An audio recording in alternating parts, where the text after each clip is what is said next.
ಜ್ಯೋತಿ ಬೆಳಗುವುದರೊಂದಿಗೆ ಕಾರ್ಯಕ್ರಮವನ್ನು ಉದ್ಘಾಟಿಸಿದಂತಹ ಶಾಸಕರು, ಮುಖ್ಯಮಂತ್ರಿಗಳ ಸಲಹೆಗಾರರಾಗಿರುವಂತಹ PR ಪಾಟೀಲ್ ಅವರಿಗೆ ತಮ್ಮೆಲ್ಲರ ಚಪ್ಪಾಳೆಯೊಂದಿಗೆ ಧನ್ಯವಾದಗಳನ್ನು ಅರ್ಪಿಸೋಣ. ಈಗ ವೇದಿಕೆಯ ಮೇಲೆ ಉಪಸ್ಥಿತರಿರುವಂತಹ ಎಲ್ಲ ಗಣ್ಯರು ಶ್ರೀ ಕರ್ಪೂರಿ ಠಾಕೂರ್ ಅವರ ಭಾವಚಿತ್ರಕ್ಕೆ ಪುಷ್ಪಾರ್ಚನೆಯನ್ನ ಮಾಡ್ತಾ ಇದ್ದಾರೆ.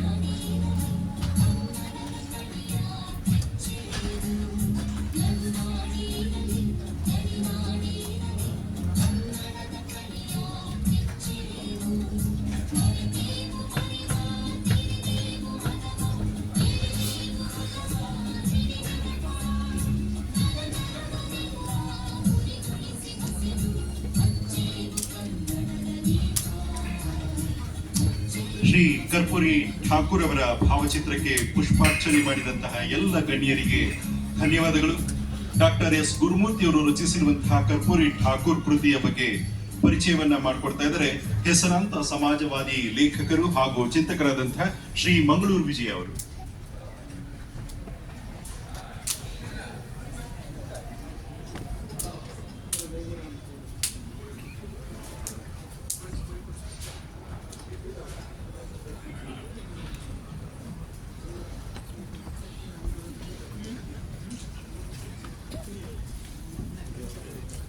ವೇದಿಕೆ ಮೇಲೆ ಆಸೀನರಾಗಿರ್ತಕ್ಕಂಥ ಹಿರಿಯರೇ,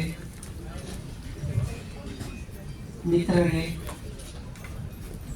ಸೋದರಿಯವರೇ, ಅದೇ ರೀತಿಯಲ್ಲಿ ವೇದಿಕೆಯ ಮುಂಭಾಗದಲ್ಲಿ ಆಸೀನರಾಗಿರ್ತಕ್ಕಂಥ ಎಲ್ಲ ಹಿರಿಯರಿಗೆ ಮತ್ತು ಮಿತ್ರರಿಗೆ, ಸೋದರ ಸೋದರಿಯರಿಗೆ ನಮಸ್ಕಾರಗಳನ್ನು ತಿಳಿಸ್ತಾ, ಇವತ್ತು ಬಿಡುಗಡೆ ಆಗ್ತಾ ಇರ್ತಕ್ಕಂಥ ಈ ಪುಸ್ತಕ ಏನಿದೆ, ಆ ಪುಸ್ತಕದ ಒಂದು ಬಗ್ಗೆ 4 ಮಾತುಗಳನ್ನು ಆಡಿ ಅಂತ ಲೇಖಕರು ನನಗೆ ವಿನಂತಿ ಮಾಡಿಕೊಂಡಿರುವ ಪ್ರಯುಕ್ತ ಕೆಲವು ಮಾತುಗಳನ್ನು ತಮ್ಮೆದುರಿಗೆ ಆಡಲಿಕ್ಕೆ ನಾನು ಇಷ್ಟಪಡ್ತಾ ಇದ್ದೇನೆ. ಸಮಾಜವಾದದ ಹರಿಕಾರ, ಜನನಾಯಕ, ಭಾರತ ರತ್ನ ಕರ್ಪೂರಿ ಠಾಕೂರ್ ಈ ಪುಸ್ತಕದ ಲೋಕಾರ್ಪಣೆ ಇವತ್ತು ಆಗ್ತಾ ಇದೆ. ಮಾನ್ಯ ಮುಖ್ಯಮಂತ್ರಿಯವರ ಸಲಹೆಗಾರರು, ನನ್ನ ಮಿತ್ರರು ಆಗಿರುವ ಶ್ರೀ PR ಪಾಟೀಲ್ ಅವರು ಇದನ್ನು ಲೋಕಾರ್ಪಣೆ ಮಾಡ್ತಾ ಇದ್ದಾರೆ. ಅದೇ ರೀತಿಯಲ್ಲಿ ಇವತ್ತಿನ ಕಾರ್ಯಕ್ರಮದ ಅಧ್ಯಕ್ಷತೆಯನ್ನು ನಮ್ಮ ನಾಡಿನ ಮುತ್ಸದ್ದಿಗಳು,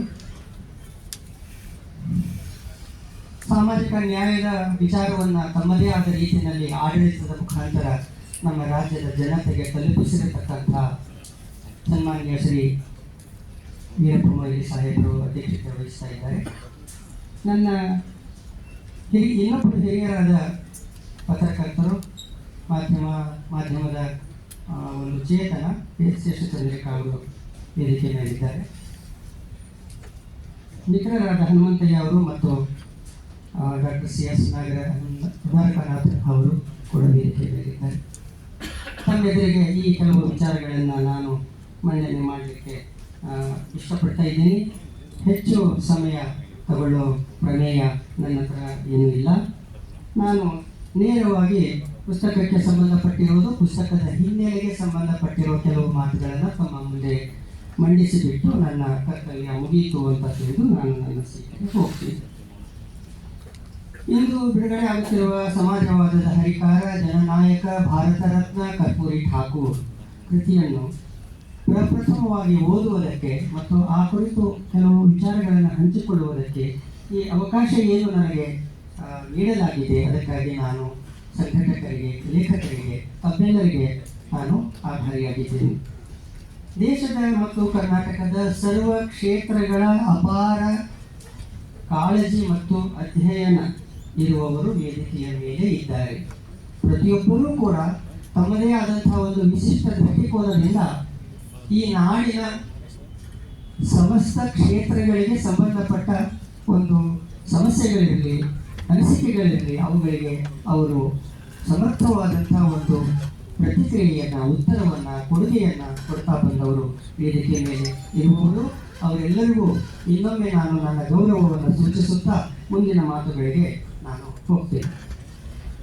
ಈ ಕರ್ಪೂರಿ ಠಾಕೂರ್ ಅವರಿಗೆ ಸಂಬಂಧಪಟ್ಟ ಪುಸ್ತಕ ಇವತ್ತೇನಿದೆ, ಆ ಪುಸ್ತಕ ಲೋಕಾರ್ಪಣೆ ಆಗ್ತಾ ಇದೆ, ಬಿಡುಗಡೆ ಆಗ್ತಾ ಇದೆ.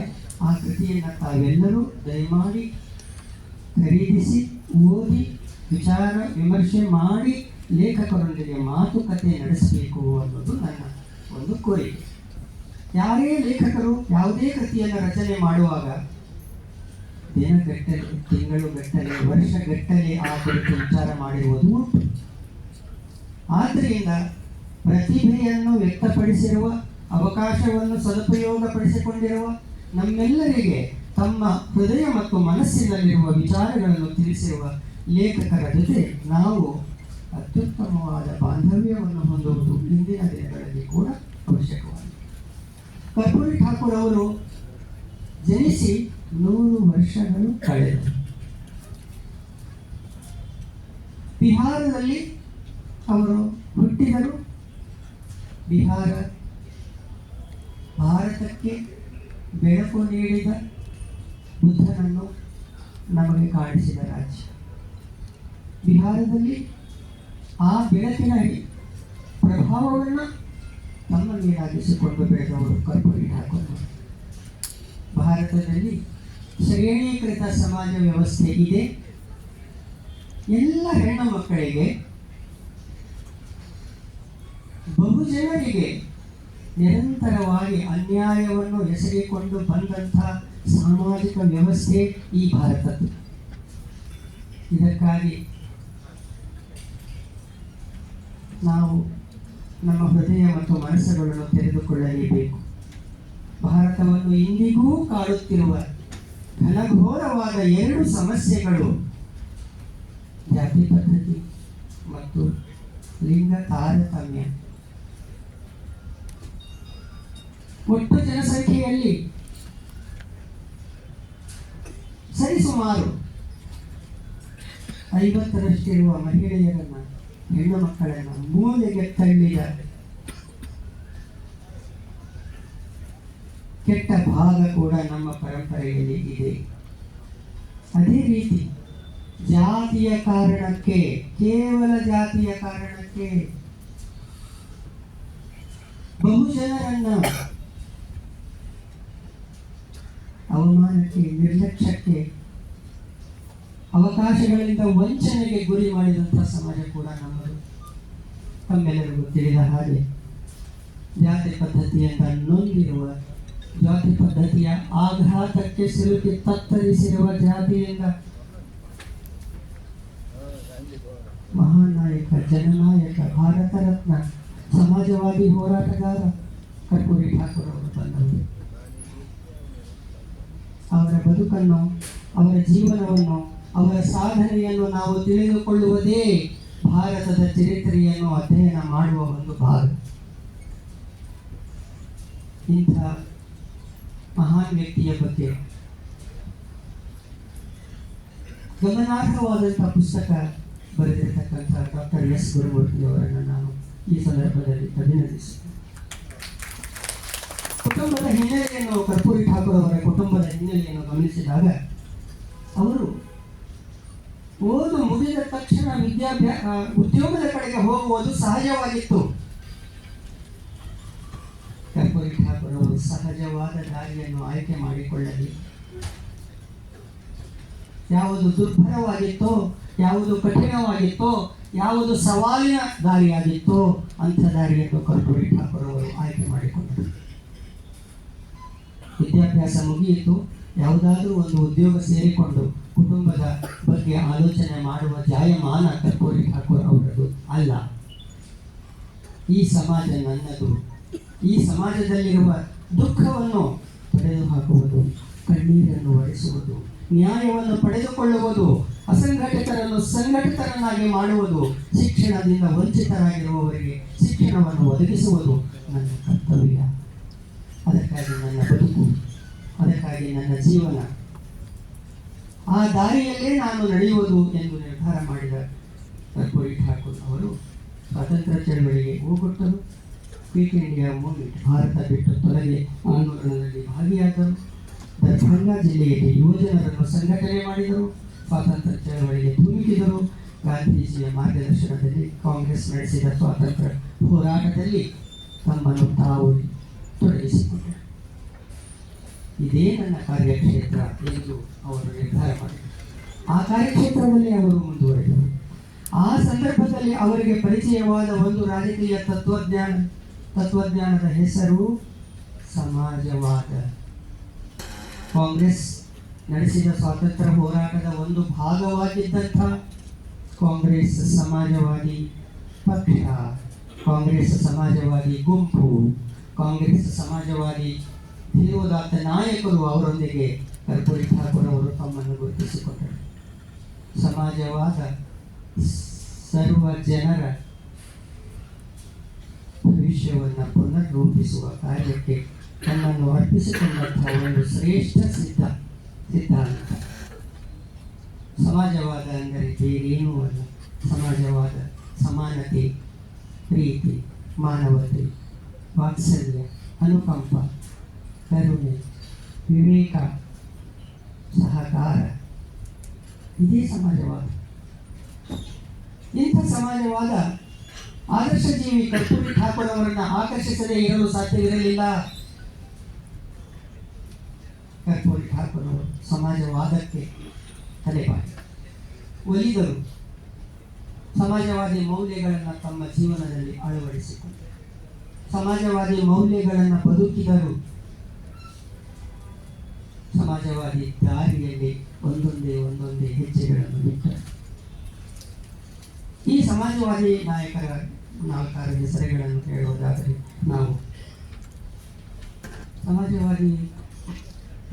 ಕಾಂಗ್ರೆಸ್ ಸಮಾಜವಾದಿ ಗುಂಪನ್ನು ಕಟ್ಟಿರುವ ಪ್ರಮುಖರಲ್ಲಿ ನಾವು ಮೊಟ್ಟಮೊದಲನೆಯದಾಗಿ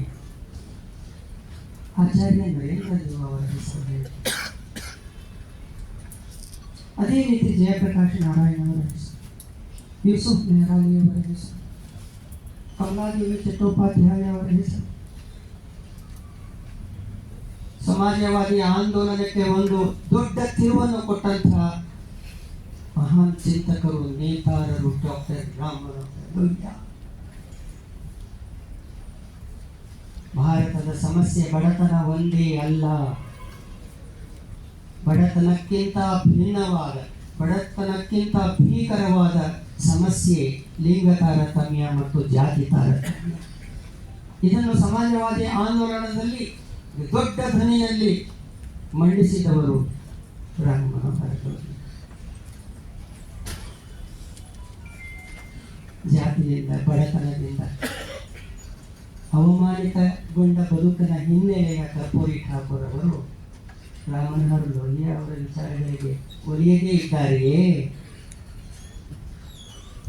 ರಾಮಮನೋಹರ ಲೋಹಿಯಾ ಅವರನ್ನು ಗುರುವಾಗಿ ಸ್ವೀಕರಿಸಿದರು ಕರ್ಪೂರಿ ಠಾಕೂರ್. ಕರ್ಪೂರಿ ಠಾಕೂರ್ ಅವರನ್ನು ಕೂಡ ರಾಮಮನೋಹರ ಲೋಹಿಯಾ ಸಿದ್ಧಾಂತದಲ್ಲಿ, ತತ್ವದಲ್ಲಿ, ಜೀವನದಲ್ಲಿ, ಬದುಕಿನಲ್ಲಿ, ರಾಜಕಾರಣದಲ್ಲಿ ಬೆಳೆಸಿದರು. ಶೋಷಿತ ಸಮುದಾಯಗಳಿಗೆ ತಕ್ಕ ಪ್ರಾತಿನಿಧ್ಯವನ್ನು ನೀಡಲೇಬೇಕು. ಮಹಿಳೆಯರಿಗೆ, ಅವಕಾಶ ವಂಚಿತ ಹಿಂದುಳಿದ ವರ್ಗಗಳಿಗೆ ಪ್ರಾತಿನಿಧ್ಯ ನೀಡಲೇಬೇಕು ಎಂದು ಗಟ್ಟಿ ಧ್ವನಿಯಲ್ಲಿ ಪ್ರತಿಪಾದಿಸಿದ ಲೋಹಿಯಾ ಅವರ ಶಿಷ್ಯರಾಗಿ ಕರ್ಪೂರಿ ಠಾಕೂರ್ ಅವರು ತಮ್ಮನ್ನು ಗುರುತಿಸಿಕೊಂಡರು. ಸ್ನೇಹಿತರೆ ಮತ್ತು ಹಿರಿಯರೇ, ಭಾರತದ ಚರಿತ್ರೆ ಎಂದರೆ, ಭಾರತದ ಬದುಕು ಎಂದರೆ ಬಹು ಜನರಿಗೆ ಸಾಮಾಜಿಕ, ಆರ್ಥಿಕ, ರಾಜಕೀಯ, ಧಾರ್ಮಿಕ, ಶೈಕ್ಷಣಿಕ ಅನ್ಯಾಯವನ್ನು ಮಾಡಿದ ಒಂದು ಚರಿತ್ರೆ ಭಾರತದ. ಅದೆಲ್ಲ ಸಂಕೋಲೆಗಳಿಂದ ತಮ್ಮನ್ನು ಬಿಡುಗಡೆಗೊಳಿಸಿಕೊಳ್ಳುವುದಕ್ಕೆ ಸಮಾಜವಾದಿಗಳು, ಭಾರತವನ್ನು ಬಿಡುಗಡೆ ಮಾಡುವುದಕ್ಕೆ ಸಮಾಜವಾದಿಗಳು ನಡೆಸಿದ ಹೋರಾಟದಲ್ಲಿ ಕರ್ಪೂರಿ ಠಾಕೂರ್ ಅವರು ಪ್ರಥಮ ಶ್ರೇಣಿಯ ನಾಯಕರಾಗಿ ರೂಪುಗೊಂಡರು. ತಮ್ಮ ಜೀವನವನ್ನು ತೆರೆಗೆ ಪುಸ್ತಕದಂತೆ ಬದುಕಿದವರು ಕರ್ಪೂರಿ ಠಾಕೂರ್. ಈ ಕಾರಣದಿಂದಲೇ ಕರ್ಪೂರಿ ಠಾಕೂರ್ ಅವರು ಸಮಾಜವಾದಿ ತತ್ವಕ್ಕೆ, ಸಮಾಜವಾದಿ ಸಿದ್ಧಾಂತಕ್ಕೆ ಆಕರ್ಷಿತರಾಗಿರುವುದರಲ್ಲಿ ಏನೂ ಆಶ್ಚರ್ಯವಿಲ್ಲ. ಅವಮಾನಿತರು ಬಯಸುವುದು ಸ್ವಾಭಿಮಾನದ ಬದುಕನ್ನು, ಆಮೇಲೆ ಹಣವನ್ನು. ಮೊದಲು ಬಯಸುವುದು ಮನುಷ್ಯನಾಗಿ, ವ್ಯಕ್ತಿಯಾಗಿ, ಹೆಣ್ಣಿರಲಿ ಗಂಡಿರಲಿ ಸ್ವಾಭಿಮಾನದಿಂದ ಬದುಕುವ, ಆ ಜಾತಿಯವರಿರಲಿ ಈ ಜಾತಿಯವರಿರಲಿ ಸ್ವಾಭಿಮಾನದಿಂದ ಬದುಕುವ ಅವಕಾಶ. ಇದಕ್ಕಾಗಿ ಮನುಷ್ಯರ ಹೃದಯ ಹಂಬಲಿಸುತ್ತದೆ. ಮನುಷ್ಯರು ಬಯಸುವುದು, ಎಲ್ಲ ಮನುಷ್ಯರು ಬಯಸುವುದು ಆತ್ಮಗೌರವದ ಬದುಕು, ಬೇರೇನೂ ಅಲ್ಲ. ಕರ್ಪೂರಿ ಠಾಕೂರ್ ಅವರು ಸಮಾಜವಾದಿ ಸಿದ್ಧಾಂತದ ಮುಖಾಂತರ ಈ ಒಂದು ವಿಚಾರವನ್ನು ಸಮಾಜದ ಮುಂದೆ ಇಡುತ್ತಾ, ಹೋರಾಡಿ, ಧ್ವನಿ ಎತ್ತಿ, ಸಂಘಟಿತರಾಗಿ ನ್ಯಾಯವನ್ನು ಪಡೆದುಕೊಳ್ಳೋಣ, ಪ್ರೀತಿಯಿಂದ ನ್ಯಾಯವನ್ನು ಪಡೆದುಕೊಳ್ಳೋಣ, ವಿಶ್ವಾಸಪೂರ್ವಕವಾಗಿ ನ್ಯಾಯವನ್ನು ಪಡೆದುಕೊಳ್ಳೋಣ. ಮಾತುಗಳು ಕಠಿಣವಿರಬಹುದು, ಧ್ವನಿ ಗಟ್ಟಿಯಾಗಿ ಇರಬಹುದು, ಹೃದಯ ಸುಕೋಮಲವಾಗಿದೆ, ಮನಸ್ಸು ಭಾರವಾಗುತ್ತದೆ. ಈ ದೃಷ್ಟಿಯಿಂದ ಸಮಾಜವಾದಿ ತತ್ವವನ್ನು ನಾವೆಲ್ಲರೂ ಅರ್ಥ ಮಾಡಿಕೊಳ್ಳುವ ಅವಶ್ಯಕತೆ ಇದೆ. ಈ ಒಂದು ಸಂದರ್ಭದಲ್ಲಿ ಸಮಾಜವಾದಿ ಆಂದೋಲನ, ಸಮಾಜವಾದಿ ಹೋರಾಟ, ಸಮಾಜವಾದಿ ಮುಖಂಡರುಗಳ ಬಗ್ಗೆ ಮಾತಾಡುವಾಗ ನಾವು ಇನ್ನೊಂದು ಚೇತನವನ್ನು ಕ್ಷಣ ಮಾತ್ರಕ್ಕೂ ಕೂಡ ಮರೆಯಲು ಸಾಧ್ಯವಿಲ್ಲ. ಆ ಚೇತನಕ್ಕೆ ಹೆಸರು ಹೇಳುವುದಾದರೆ ಅದು ಭಾರತ ರತ್ನ ವಿಶ್ವಜ್ಞಾನಿ ಡಾಕ್ಟರ್ BR ಅಂಬೇಡ್ಕರ್. ಸಮಾಜವಾದಿ ಚರಿತ್ರೆಯ ಪುಟಗಳನ್ನು ನೀವು ತಿರುವಿ ಹಾಕಿ, ಎಲ್ಲೋ ಒಂದು ಕಡೆ ಬಾಬಾ ಸಾಹೇಬ್ ಅಂಬೇಡ್ಕರ್ ಅವರ ಹೆಸರನ್ನು ನಾವು ಕಾಣುತ್ತೇವೆ. ಆದರೆ ಬಾಬಾ ಸಾಹೇಬ್ ಅಂಬೇಡ್ಕರ್ ಅವರು ಕನಸಿನಲ್ಲಿ, ಮನಸ್ಸಿನಲ್ಲಿ, ಹೋರಾಟದಲ್ಲಿ, ವಿಚಾರದಲ್ಲಿ, ತತ್ವದಲ್ಲಿ, ಆಂದೋಲನದಲ್ಲಿ ಇರಿಸಿಕೊಂಡಿದ್ದು ಸಮಾಜವಾದ ಎಂಬ ತತ್ವವನ್ನು. ಆದರೆ ನಾವು ಸಮಾಜವಾದಿಗಳು, ಸಮಾಜವಾದಿ ಮೌಲ್ಯಗಳಲ್ಲಿ ನಂಬಿಕೆ ಇಟ್ಟಿರುವವರು, ಸಮಾಜವಾದಿ ತತ್ವವನ್ನು ಒಪ್ಪಿರುವವರು ಕರ್ಪೂರಿ ಠಾಕೂರ್, ಮಧುಲಿಮಯಿ, ಜಯಪ್ರಕಾಶ್ ನಾರಾಯಣ್, ಮಧು ದಂಡವತೆ, ಲೋಹಿಯಾ ಈ ಹೆಸರುಗಳನ್ನು ನೆನಪಿನಲ್ಲಿ ಇಟ್ಟುಕೊಳ್ಳುವವರು. ಸಮಾನತೆ, ಸ್ವಾವಲಂಬನೆ, ಸಾಮಾಜಿಕ ನ್ಯಾಯ ಇವುಗಳಿಂದ ದೂರ ಆಗಲಿಕ್ಕೆ ಸಾಧ್ಯವೇ ಇಲ್ಲ. ಎಲ್ಲಿಯವರೆಗೆ ಜಾತಿ ತಾರತಮ್ಯ ಮತ್ತು ಲಿಂಗ ತಾರತಮ್ಯ ಈ ಸಮಾಜದಲ್ಲಿ ಇರುತ್ತದೆಯೋ ಅಲ್ಲಿಯವರೆಗೆ ಈ ಸಮಾಜದಲ್ಲಿ ಶಾಂತಿ ಇರುವುದಕ್ಕೆ, ಪ್ರೀತಿ ಇರುವುದಕ್ಕೆ ಸಾಧ್ಯ ಇಲ್ಲ. ಪ್ರೀತಿ, ಶಾಂತಿ, ಪ್ರಗತಿ ಬೇಕು ಎನ್ನುವುದಾದರೆ ಜಾತಿ ತಾರತಮ್ಯ, ಲಿಂಗ ತಾರತಮ್ಯಗಳು ನಿರ್ಮೂಲನೆ ಆಗಲೇಬೇಕು. ಸಮಾಜವಾದದ ಸಾರಳಿ, ಸಮಾಜವಾದಿ ಹೋರಾಟಗಾರರ ಸಾರಳಿ ಬಾಬಾ ಸಾಹೇಬ್ ಅಂಬೇಡ್ಕರ್ ಅವರು ಕೂಡ ಇದೇ ತತ್ವಗಳಿಗಾಗಿ ತಮ್ಮ ಇಡೀ ಜೀವನವನ್ನು ಸವಿಸಿದ್ದಾರೆ. ಆದ್ದರಿಂದ ನಾನು ಸಮಾಜವಾದಿ ಆಂದೋಲನದ ಮೇರು ನೇತಾರರಲ್ಲಿ ಬಾಬಾ ಸಾಹೇಬ್ ಅಂಬೇಡ್ಕರ್ ಅವರಿಗೆ ಪ್ರಥಮ ಶ್ರೇಣಿಯ ಸ್ಥಳ ಸಿಕ್ಕಲೇಬೇಕು. ಕರ್ಪೂರಿ ಠಾಕೂರ್ ಅವರು ಹಿಂದುಳಿದ ವರ್ಗಗಳಲ್ಲಿ ಆಧರಿಸಿದರು. ಹಿಂದುಳಿದ ವರ್ಗಗಳಿಗೆ ಧ್ವನಿಯನ್ನು, ಹಿಂದುಳಿದ ವರ್ಗಗಳಿಗೆ ಶಿಕ್ಷಣವನ್ನು, ಉದ್ಯೋಗವನ್ನು, ಅವಕಾಶಗಳನ್ನು ಒದಗಿಸಲಿಕ್ಕೆ ಅವರು ತಮ್ಮ ಮಾತುಗಳನ್ನು, ತಮ್ಮ ವಿಚಾರ ಶಕ್ತಿಯನ್ನು, ತಮ್ಮ ಕ್ರಿಯಾಶೀಲತೆಯನ್ನು ಅದರಲ್ಲಿ ತೊಡಗಿಸಿದರು. ಆ ಕಾರಣದಿಂದ ನಾವು ಕರ್ಪೂರಿ ಠಾಕೂರ್ ಅವರನ್ನು ಇವತ್ತು ನೆನಪಿಸಿಕೊಳ್ತಾ ಇದ್ದೇವೆ. ನನ್ನ ಮಾತುಗಳನ್ನು ಮುಕ್ತಾಯ ಮಾಡುವ ಕಡೆಗೆ ನಾನು ಹೋಗ್ತೇನೆ. ಅದರಲ್ಲಿ ಸ್ವಲ್ಪ ನೇರವಾಗಿ ನಾನು ಮಾತಾಡ್ತಾ ಇರುವುದಕ್ಕೆ ವೇದಿಕೆ ಮೇಲೆ ಇರುವವರು ಮತ್ತು ವೇದಿಕೆಯ ಮುಂದೆ ಇರುವವರು ದಯಮಾಡಿ ಸಹಿಸಿಕೊಳ್ಳಿ. ಸಮಾಜವಾದ ಅಪ್ರಸ್ತುತ ಅಲ್ಲ. ಸಮಾಜವಾದ ಅಪ್ರಸ್ತುತ ಅಲ್ಲ.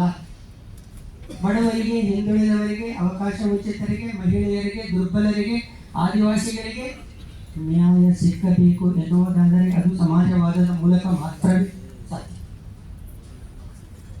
ಸಮಾಜವಾದ ಎಲ್ಲರ ಹಿತವನ್ನು ಬಯಸುತ್ತದೆ, ಎಲ್ಲರನ್ನೂ ರಕ್ಷಿಸುತ್ತದೆ, ಎಲ್ಲರನ್ನೂ ಪ್ರೀತಿಸುತ್ತದೆ.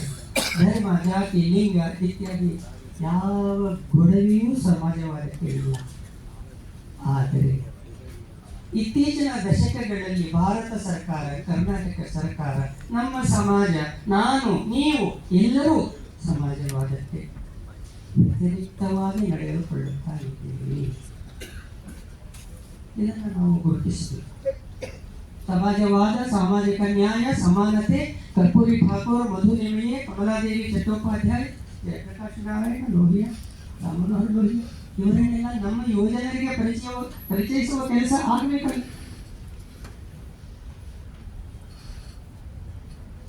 ಅಹಮದ್ ಸಾಹೇಬ್, ನಾನು ತಮ್ಮೆದುರಿಗೆ ಮಂಡಿಸ್ತಾ ಇರೋದು ಈ ವಿಚಾರಗಳು ನಮ್ಮ ವಯಸ್ಸಿನವರಿಗೆ ಮಾತ್ರ ಭೇಟಿಯಾಗಿ ಉಳಿಯಬೇಕೇ? ವಿದ್ಯಾರ್ಥಿ ಯೋಜನೆಗಳ ಕಡೆಗೆ ನಾವು ಹೋಗಬೇಕಲ್ಲವೇ? ಇಂಥ ಪುಸ್ತಕಗಳು ವಿದ್ಯಾರ್ಥಿ ಯೋಜನೆಗೆ ಮುಟ್ಟಬೇಕಲ್ಲವೇ? ಅವರು ಇವುದನ್ನು ಓದಬೇಕಲ್ಲವೇ?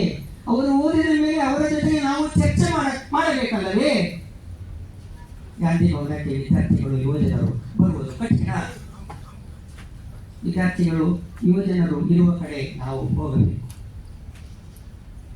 ಅಹಮದ್ ಸಾಹೇಬರು, ಮೇಡಮ್ ಅವರು, ಅವರಿಬ್ಬರನ್ನು ಬಿಟ್ಟರೆ ಉಳಿದವರೆಲ್ಲ ನನಗೆ ಪರಿಚಿತರಿದ್ದಾರೆ. ಅವರೆಲ್ಲರಿಗೂ ಈ ವಿಚಾರ ಗೊತ್ತಿರೋದಿದೆ. ಭಾರತದ ಹೊಸ ಭಾರತವನ್ನು, ಸಮಾನತೆಯ ಭಾರತವನ್ನು, ದುಃಖ ಇಲ್ಲದ ಭಾರತವನ್ನು, ಬಡತನ ಮತ್ತು ಜಾತೀಯತೆ, ಲಿಂಗ ತಾರತಮ್ಯ ಇಲ್ಲದ ಭಾರತವನ್ನು ಕಟ್ಟುವ ಕಡೆಗೆ ನಮ್ಮ ವಿದ್ಯಾರ್ಥಿ, ನಮ್ಮ ಯುವಜನರನ್ನು ಸೆಳೆದುಕೊಳ್ಳುವುದು ನಾವು ಎಂದು ಯಾವತ್ತು ಆ ದಿಕ್ಕಿನಲ್ಲಿ ನಾವು ನಮ್ಮ ಕಾರ್ಯಕ್ರಮಗಳನ್ನು ಮಾಡಬೇಕು. ಇಂಥ ಪುಸ್ತಕಗಳು ವಿದ್ಯಾರ್ಥಿ ಯುವಜನರಿಗೆ ಮುಟ್ಟಬೇಕು. 300 ರೂಪಾಯಿ ಬೆಲೆ ಇರುವ ಈ ಪುಸ್ತಕ ಮುಟ್ಟಲಿಕ್ಕೆ ಸಾಧ್ಯವೇ? ಆಲೋಚನೆ ಮಾಡೋಣ. ಮುಟ್ಟಲಿಕ್ಕೆ ಬೇರೆ ಬೇರೆ ದಾರಿಗಳನ್ನು ನಾವು ಕಂಡು ಹಿಡಿದುಕೊಳ್ಳೋಣ, ಪ್ರಯತ್ನ ಮಾಡೋಣ. ಅಲ್ಲಿಗೆ ನನ್ನ ಮಾತುಗಳನ್ನು ಮುಗಿಸ್ತಾ ಇದ್ದೇನೆ. ನಾವೆಲ್ಲರೂ ಒಳ್ಳೆಯ ಆಲೋಚನೆ ಜೊತೆಗೆ ಒಳ್ಳೆಯ ಕ್ರಿಯೆಯಲ್ಲಿ, ಒಳ್ಳೆಯ ಆ್ಯಕ್ಷನ್ನಲ್ಲಿ, ಒಳ್ಳೆಯ ಚಟುವಟಿಕೆಗಳಲ್ಲಿ ತೊಡಗೋಣ ಅಂತ ಹೇಳಿ ನನ್ನ ಮಾತನ್ನು ಮುಗಿಸ್ತೀನಿ. ಈ ವೇದಿಕೆ ಮೇಲೆ ಹಿರಿಯರಿಗೆ, ಮಿತ್ರರಿಗೆ, ಎಲ್ಲರಿಗೂ ಮತ್ತೊಂದು ನನ್ನ ಕಡೆಯಿಂದ ಧನ್ಯವಾದಗಳು.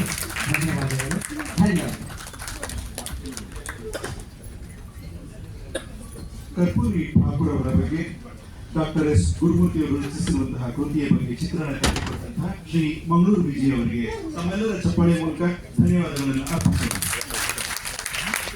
ಸಮಾಜವಾದದ ಹರಿಕಾರರಾಗಿ, ಸಮಾಜದ ಏಳಿಗೆಗಾಗಿ ಕರ್ಪೂರದಂತೆ ತಮಗೆ ತಾವೇ ಉಳಿದುಕೊಂಡು ಸುವಾಸನೆಯೊಂದಿಗೆ ಜಗವ ಬೆಳಗಿದ ಕರ್ಪೂರಿ ಠಾಕೂರ್ ಪುಸ್ತಕವನ್ನ ಲೋಕಾರ್ಪಣೆ ಮಾಡುತ್ತಿದ್ದಾರೆ ಸಮಾಜವಾದಿ ನಾಯಕರು, ಸನ್ಮಾನ್ಯ ಶಾಸಕರು, ಮುಖ್ಯಮಂತ್ರಿಗಳ ಸಲಹೆಗಾರರು ಆಗಿರುವಂತಹ ಶ್ರೀ ಬಿ.ಆರ್. ಪಾಟೀಲ್ ಅವರು ಹಾಗೂ ಮಾಜಿ ಮುಖ್ಯಮಂತ್ರಿಗಳಾದಂತಹ ಡಾಕ್ಟರ್ ಎಂ ವೀರಪ್ಪ ಮೊಯ್ಲಿಯವರು ಹಾಗೂ ವೇದಿಕೆ ಮೇಲಿರುವಂತಹ ಎಲ್ಲ ಗಣ್ಯರು.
ಕರ್ಪೂರಿ ಠಾಕೂರ್ ಅವರನ್ನು ಕುರಿತು ಡಾಕ್ಟರ್ ಎಸ್ ಗುರುಮೂರ್ತಿ ಅವರು ಬರೆದಿರುವಂತಹ ಕೃತಿಯನ್ನು ಲೋಕಾರ್ಪಣೆ ಮಾಡಿದಂತಹ ಶ್ರೀ ಬಿ.ಆರ್. ಪಾಟೀಲ್ ಅವರು ಹಾಗೂ ಎಲ್ಲ ಗಣ್ಯರಿಗೆ ತಮ್ಮೆಲ್ಲರ ಚಪ್ಪಾಳೆಯೊಂದಿಗೆ ಧನ್ಯವಾದಗಳನ್ನು ಅರ್ಪಿಸೋಣ.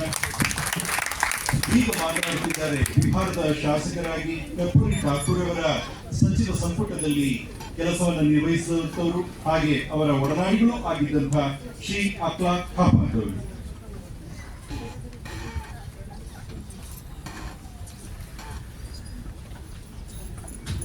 शुक्रिया देवी और सज्जनों, सम्मानित मंच, हम माफी चाहते हैं कि हम कन्नड़ बोल नहीं सकते। आपको तकलीफ होगी हमारी वर्तमान को समझने में, जो लोग समझ पाएंगे, बाकी लोगों से माफी चाहते हैं। चीफ मिनिस्टर मौली साहब, हमारे मित्र बिहार पाटिल साहब, इस किताब के लेखक गुरुमूर्ति जी, तमाम सम्मानित मंच, गुरुमूर्ति जी ने बहुत खूबसूरती से हमें सब बताया। उन्होंने, मैं तो कन्नड़ पढ़ नहीं सकता, उन्होंने बताया कि जो किताबों में चीज़ों को लिखी है और कहाँ कहाँ से तलाशा है इन्होंने, और बहुत ही अच्छी रचना अपने कलम से उन्होंने करने की कोशिश की। कर्पूरी जी की जीवनी, कर्पूरी जी के बारे में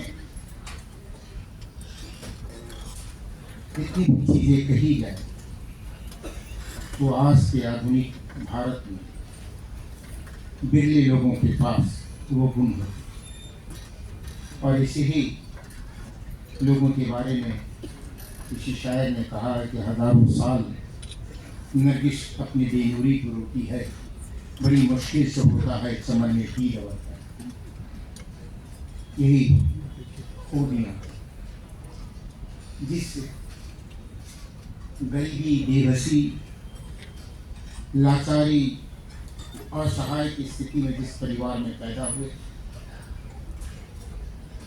एक नाई परिवार, नाई जाति हम लोग का होता है, जो सैन ठाकुर वगैरह, दारी वगैरह बनाते, इस परिवार से जो बहुत कम आबादी समाज में उनकी होती है। गाँव में 4-2 परिवार ही मिल सकते हैं, और जिस तरह से गरीबी इनके पास थी, बेबसी थी, लाचारी थी, हर चीज़ जिंदगी की जो भी ज़रूरियात थी वो एक इंसान के घरों में जो होनी चाहिए वो सब नहीं थे, बेबसी। और तब एक बार इन्होंने कहा कि घर में कुछ नहीं था, तो पिताजी गए कुछ देखने के लिए। बाढ़ से पूरा वो इलाका प्रभावित हो गया, फ्लड काफ़ी इफेक्टेड था, तो कुछ नहीं था घर में। तो हम लोग छोटे थे, तो माँ ने कहा कि पिताजी गए हैं बाजार कुछ लेने के लिए, सामान खरीद के लाने के लिए, और माँ ने चूल्हे में आग लगा, चूल्हा जला दिया, और बच्चों को, हम लोगों को संतावना देने के लिए कि पिताजी गए हैं उस बाजार से राशन लाने के लिए, तो पकाएंगे।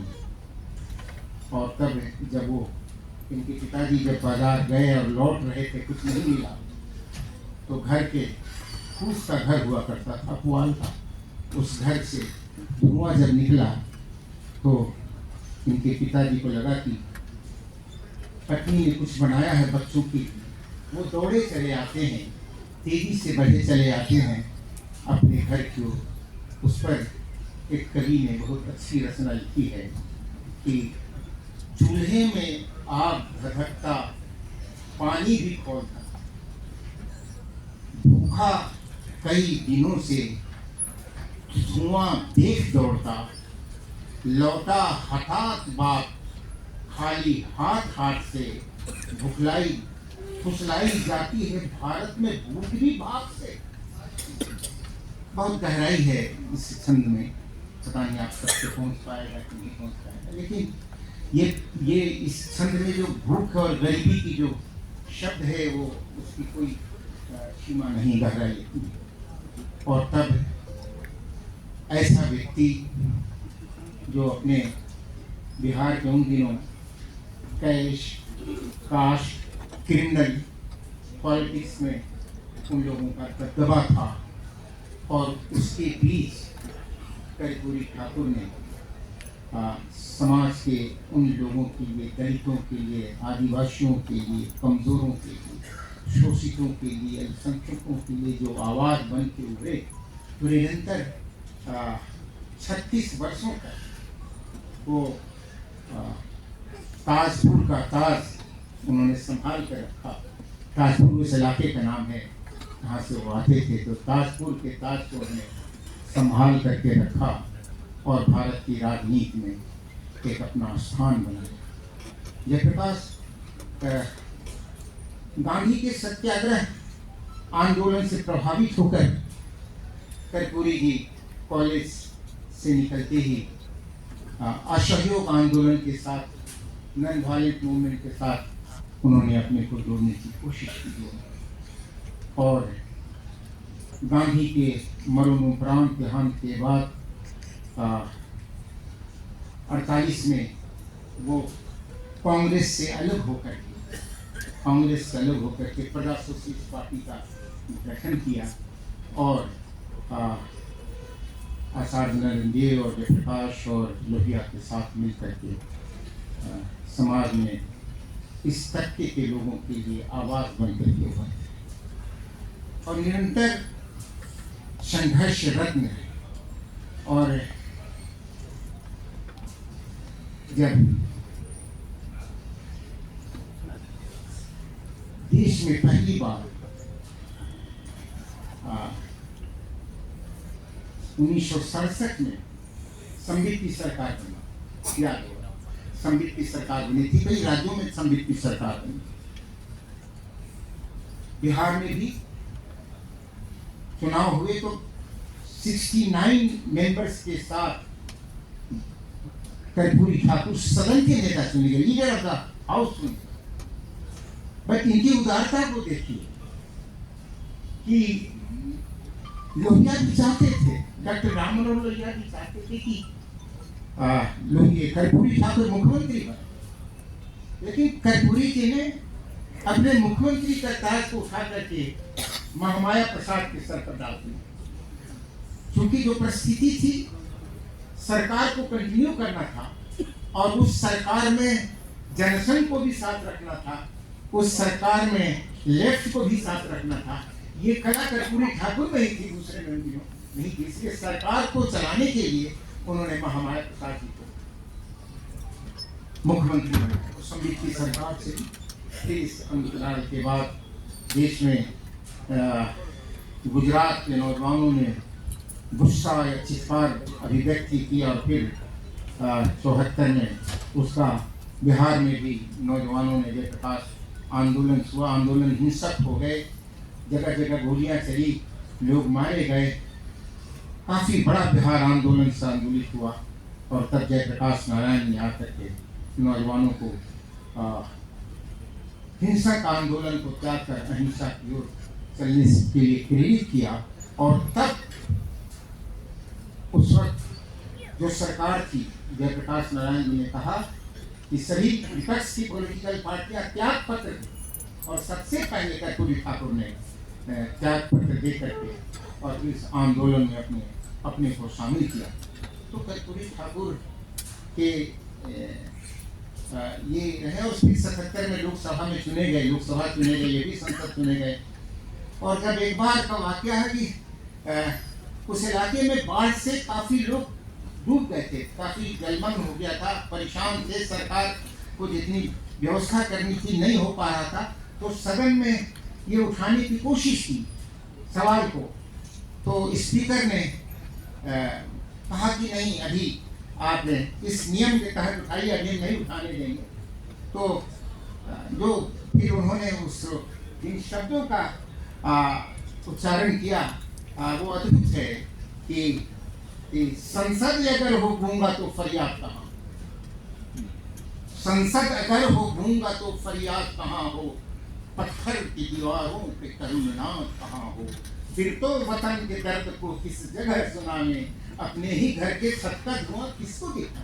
ये सदन में लोकसभा में इस छंद को उन्होंने रिजेक्ट किया था, तो पूरा सदन अचंभित रह गया था। तो कर्पूरी जी के कई आयाम हैं कर्पूरी जी के बारे में जितनी कही जाए कम है। बिरले ही ऐसे लोग निकलते हैं जो लोगों के दर्द को, पीड़ा को अपना पीड़ा समझ करके, और हम जैसे लोगों ने कहा कि आधुनिक भारत का एक लक्ष्य थे करके, और हम जैसे लोगों को यह सौभाग्य है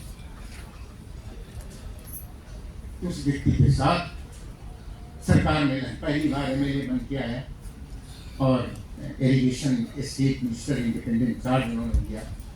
तो कर्पूरी ठाकुर वो शख्सियत थे जिनके बारे में जो कुछ भी कहा जाए बहुत ही कम है, और मैं आभारी हूँ अपने मित्र DR पाटिल का, गुरुमूर्ति जी का, कि इस मौके पर इस महफिल में हमें अपने उद्गार को व्यक्त करने का आपने मौका दिया। हम बहुत बहुत आप सबके लिए आभारी हैं कि बहुत आपको हमारी भाषा ज़बान पता नहीं आप समझ पाए कि नहीं समझ पाए, लेकिन हमारे भावों को ज़रूर समझते होंगे, हमारी फीलिंग को ज़रूर समझते होंगे। इन्हीं शब्दों के साथ आप सबका बहुत बहुत शुक्रिया।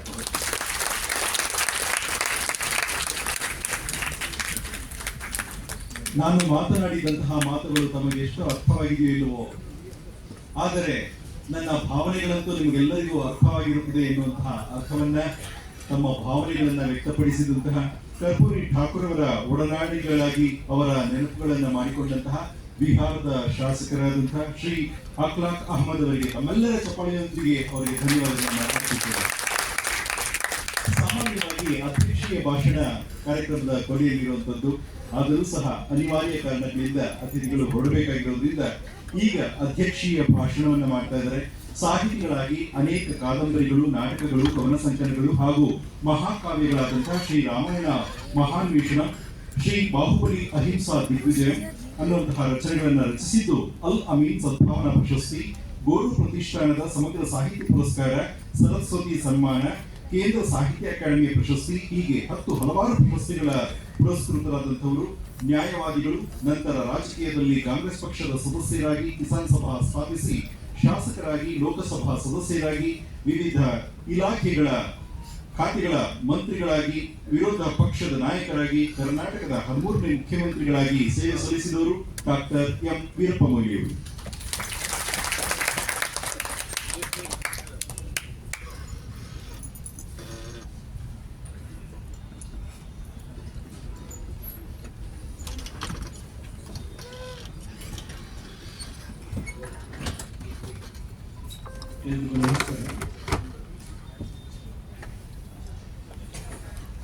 ಶ್ರೀ ಬಹುತಾರಿಣಿ ಪ್ರಕಾಶ್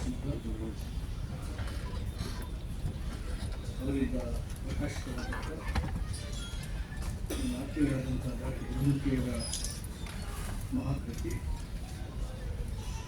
ಕರ್ಪೂರಿ ಠಾಕೂರ್ ಅವರ ಕುರಿತಾದಂಥ ಸಮಾಜವಾದದ ಅಧಿಕಾರ, ಜನನಾಯಕ ಭಾರತರತ್ನ ಕರ್ಪೂರಿ ಠಾಕೂರ್ ವಿಶೇಷವಾದಂಥ ಒಂದು ಕ್ರಾಂತಿಕಾರಿ ಪುಸ್ತಕವನ್ನು ಬರೆದಂಥ ಪತ್ರಕರ್ತರಾದಂಥ ಡಾಕ್ಟರ್ ಗುರುಮೂರ್ತಿಯವರೇ, ಈ ಒಂದು ಲೋಕಾರ್ಪಣಾ ಕಾರ್ಯಕ್ರಮವನ್ನು ನಿರ್ವಹಿಸಿದಂಥ ನಮ್ಮ ಮಿತ್ರರಾದಂಥ ಶ್ರೀ DR ಪಾಟೀಲ್ ಅವರೇ, ಇಂದು ಈಗಾಗಲೇ ಅವರು ಹೇಳಿದರು, ಹಿಂದಿಯಲ್ಲಿ ನಾನು ಮಾತನಾಡಿದ್ದೇನೆ, ಎಲ್ರಿಗೂ ಅರ್ಥ ಆಗಿದೆ, ನನಗಂತೂ ಅರ್ಥ ಆಗಿದೆ. ಅಷ್ಟು ಸುಂದರವಾದಂಥ, ಸರಳವಾದಂಥ ಹಿಂದಿಯನ್ನು ಮಾತನಾಡಿದಂಥ ಬಿಹಾರಿನ 5 ಬಾರಿ ಶಾಸಕರಾಗಿ ಕೆಲಸ ಮಾಡಿದಂಥ ಮತ್ತು ಭಾರತ ರತ್ನ ಕರ್ಪೂರಿ ಠಾಕೂರ್ ಅವರ ಮಂತ್ರಿಮಂಡಲದ ಅತ್ಯಂತ ಕಿರಿಯ ವಯಸ್ಸಿನ ಸಚಿವರಾಗಿದ್ದಂಥ ಮಾನ್ಯ ಶ್ರೀ ಅಖ್ಲಾಕ್ ಅಹಮದ್ ಅವರೇ, ನನ್ನ ಆತ್ಮೀಯರಾದಂಥ ಡಾಕ್ಟರ್ CS ದ್ವಾರಕನಾಥ್ ಅವರೇ, SK ಶೇಷಚಂದ್ರಿಕಾ ಅವರೇ, ಡಾಕ್ಟರ್ N ಹನುಮಂತಯ್ಯನವರೇ, ಮಂಗಳೂರು ವಿಜಯ ಅವರೇ, ಶ್ರೀಮತಿ ರಾಜೇಶ್ವರಿ ಗುರುಮೂರ್ತಿಯವರೇ, ಇಲ್ಲಿ ನೆರೆದಂಥ ಎಲ್ಲ ಆತ್ಮೀಯ ಚಿಂತಕರೇ, ಗೆಳೆಯರೇ, ಸೋದರ ಸೋದರಿಯರು ಮತ್ತು ಪತ್ರಿಕಾ ಮಾಧ್ಯಮದ ಸ್ನೇಹಿತರೆ, ಡಾಕ್ಟರ್ ಎಸ್ ಗುರುಮೂರ್ತಿಯವರು ನನ್ನ ಹತ್ರ ಬಂದು ಕರ್ಪೂರಿ ಠಾಕೂರ್ ಬಗ್ಗೆ ಒಂದು ಗ್ರಂಥ ತಯಾರು ಮಾಡಿದ್ದೇನೆ, ಭಾಳ ಅಧ್ಯಯನ ಮಾಡಿ ತಯಾರು ಮಾಡಿದ್ದೀನಿ ಅಂತೇಳಿ ಹೇಳಿದ ಮೇಲೆ ಬಹಳ ಸಂತೋಷದಿಂದ ನಾನು ಈ ಕಾರ್ಯಕ್ರಮದಲ್ಲಿ ಭಾಗವಹಿಸಲಿಕ್ಕೆ ಒಪ್ಪಿದ್ದೇನೆ. ಇದು ವಿಶೇಷವಾದ ಕಾರ್ಯಕ್ರಮ ಅಂತೇಳಿ ನನ್ನ ತಲೆಯಲ್ಲಿ, ಯಾಕಂದರೆ ನಾನು ಒಂದು ಥರ ಶೋಕದ ದಿವಸದಲ್ಲಿದ್ದೇನೆ. ಆದರೆ ನಮ್ಮ ಗುರುಮೂರ್ತಿಯವರ ಪುಸ್ತಕ ಆಗೋದ್ರಿಂದ, ಕರ್ಪೂರಿ ಠಾಕೂರ್ ಅವರ ಪುಸ್ತಕ ಗ್ರಂಥ ಆಗೋದ್ರಿಂದ ಭಾಳ ಒಂದು ಪ್ರೌಢಿಮೆಯಿಂದ ಈ ಕಾರ್ಯಕ್ರಮದಲ್ಲಿ ನಾನು ಇವತ್ತು ಭಾಗವಹಿಸ್ತಾ ಇದ್ದೇನೆ. ಈಗಾಗಲೇ ಮಂಗಳೂರು ವಿಜಯ ಅವರು ಮಂಡಿಸಿ ಅಕಲೆ ಅಹಮದ್ ಅವರು ಕರ್ಪೂರಿ ಠಾಕೂರ್ ಅಂತ ಒಬ್ಬ ಕ್ರಾಂತಿಕಾರಿಯ ಒಂದು ದೃಶ್ಯವನ್ನು ನಮ್ಮ ಕಣ್ಣ ಮುಂದೆ ತಂದಿದ್ದಾರೆ.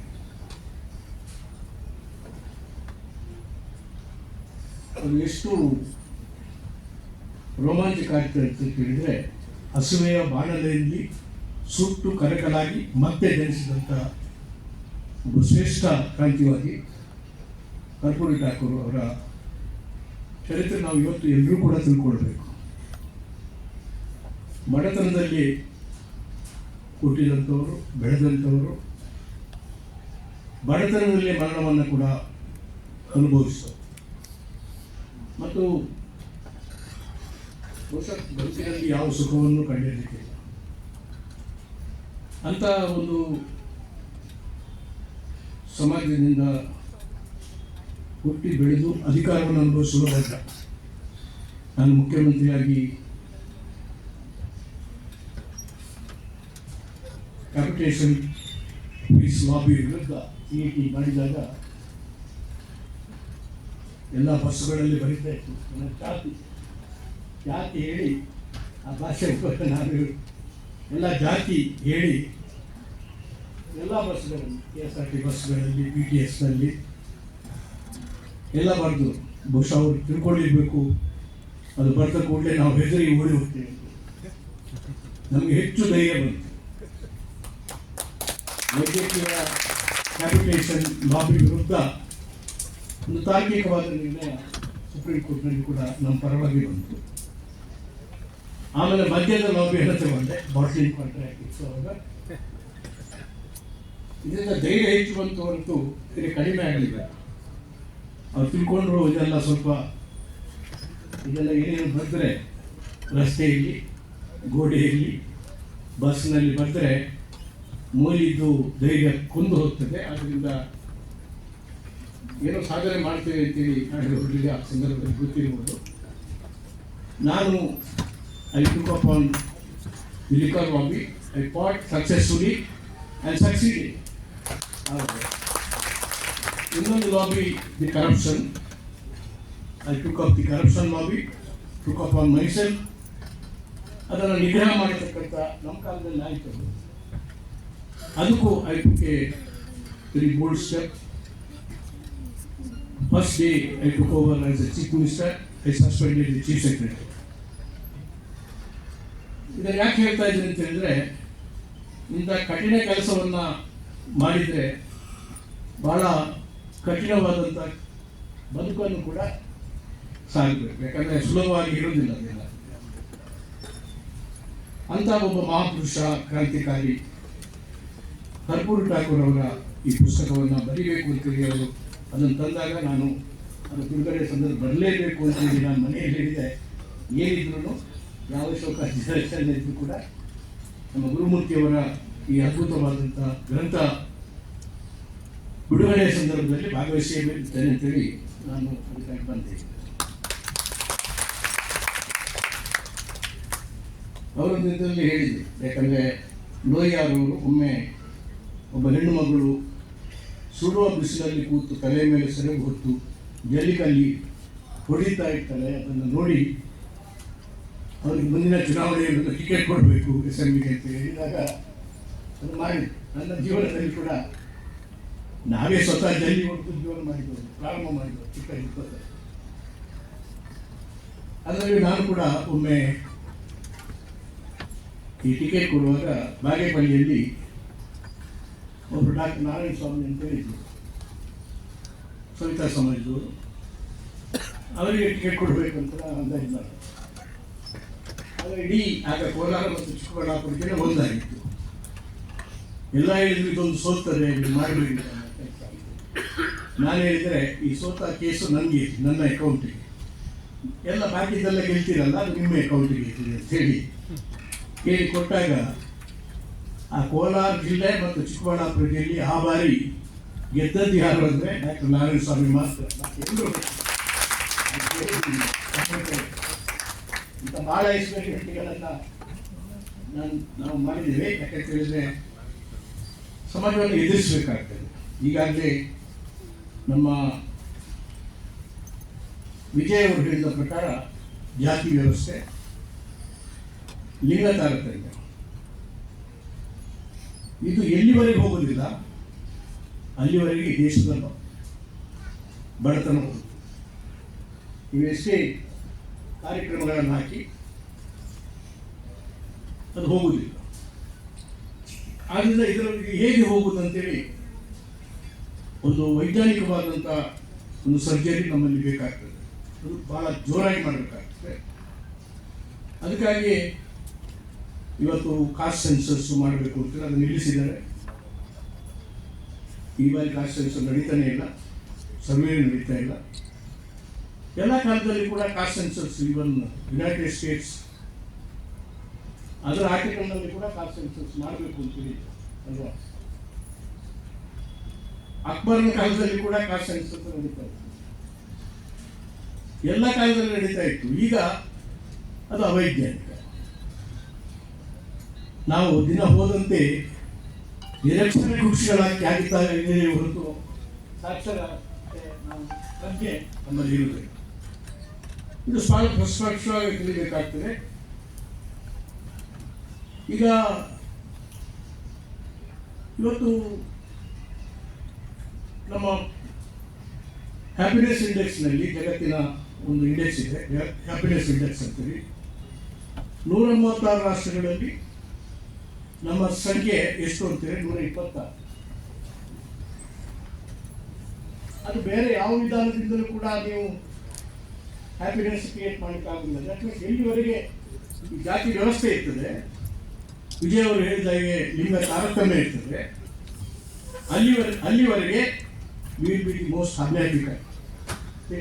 ಎಲ್ಲ ಮೆಜರ್ಸ್ ಮಾಡಿ, ಏನೇ ಭಾಷಣ ಮಾಡಿ, ಯಾವುದೇ ಕಾರ್ಯಕ್ರಮ ಮಾಡಿ, ನಮ್ಮ ದೇಶ ಎಲ್ಲ ಸಾಕಷ್ಟು ನಮ್ಮಲ್ಲಿ ಇರುವಷ್ಟು ಗ್ರಂಥಗಳು, ಮಹಾಕಾವ್ಯಗಳು ಎಲ್ಲೂ ಇಲ್ಲ. ನಾನು ಕೂಡ ಈ ಸತ್ಯವನ್ನು ಹುಡುಕಿ ಒಂದು ಕಾವ್ಯ ಆಯಿತು, ಮಹಾಕಾವ್ಯ ಆಯಿತು, ಇನ್ನೊಂದು ಮಹಾಕಾವ್ಯ, 3ನೇ ಮಹಾಕಾವ್ಯ ಕೂಡ ಬಂದಿದೆ. ಆದರೂ ಸತ್ಯದ ಕೊನೆ ಕಾಣುವುದಿಲ್ಲ.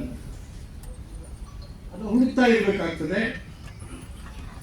ಅದು ಸಮಾಜದಲ್ಲಿ ಏನಿದೆ ಅಂತ ಹೇಳಿದ್ರೆ, ಈ ನಾವು ಎದುರಿಸುತ್ತಿರತಕ್ಕ ಮೂಲಭೂತವಾದಂಥ ಸಮಸ್ಯೆಗಳ ಅಲ್ಲಿ ಆ ಸತ್ಯ ಅಡಗಿ, ಅದನ್ನು ತೆಗೆದು ಹೊರಗೆ ತರಬೇಕಾದ್ರೆ, ನಾವು ಎದುರಿಸಬೇಕಾದ್ರೆ ಜಾತಿ ತಾರತಮ್ಯ ಹೋಗಲೇಬೇಕು. It's mandated.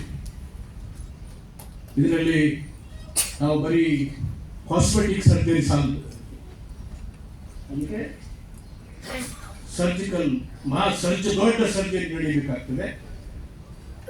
ಇಲ್ಲದಿದ್ದರೆ ನಾವೆಲ್ಲ ಸಮಾಜವಾದಿಗಳಂತೇಳಿ ಹೇಳಿಕೊಳ್ಳಿಕ್ಕೆ ನಮ್ಮಲ್ಲಿ ಅರ್ಹತೆ ಇಲ್ಲ, ಪ್ರಜಾಪ್ರಭುತ್ವವಾದಿಗಳಂತೇಳಿ ಹೇಳಿಕ್ಕೆ ಅರ್ಹತೆ ಇಲ್ಲ, ಸಂವಿಧಾನದಲ್ಲಿ ನಮಗೆ ನಿಷ್ಠೆ ಇದೆ ಅಂತ ಹೇಳಿಕೊಳ್ಳುವಂಥ ಯೋಗ್ಯತೆ ಕೂಡ ನಮಗೆ ಅಲ್ಲಿವರೆಗೆ ಇರುತ್ತೆ.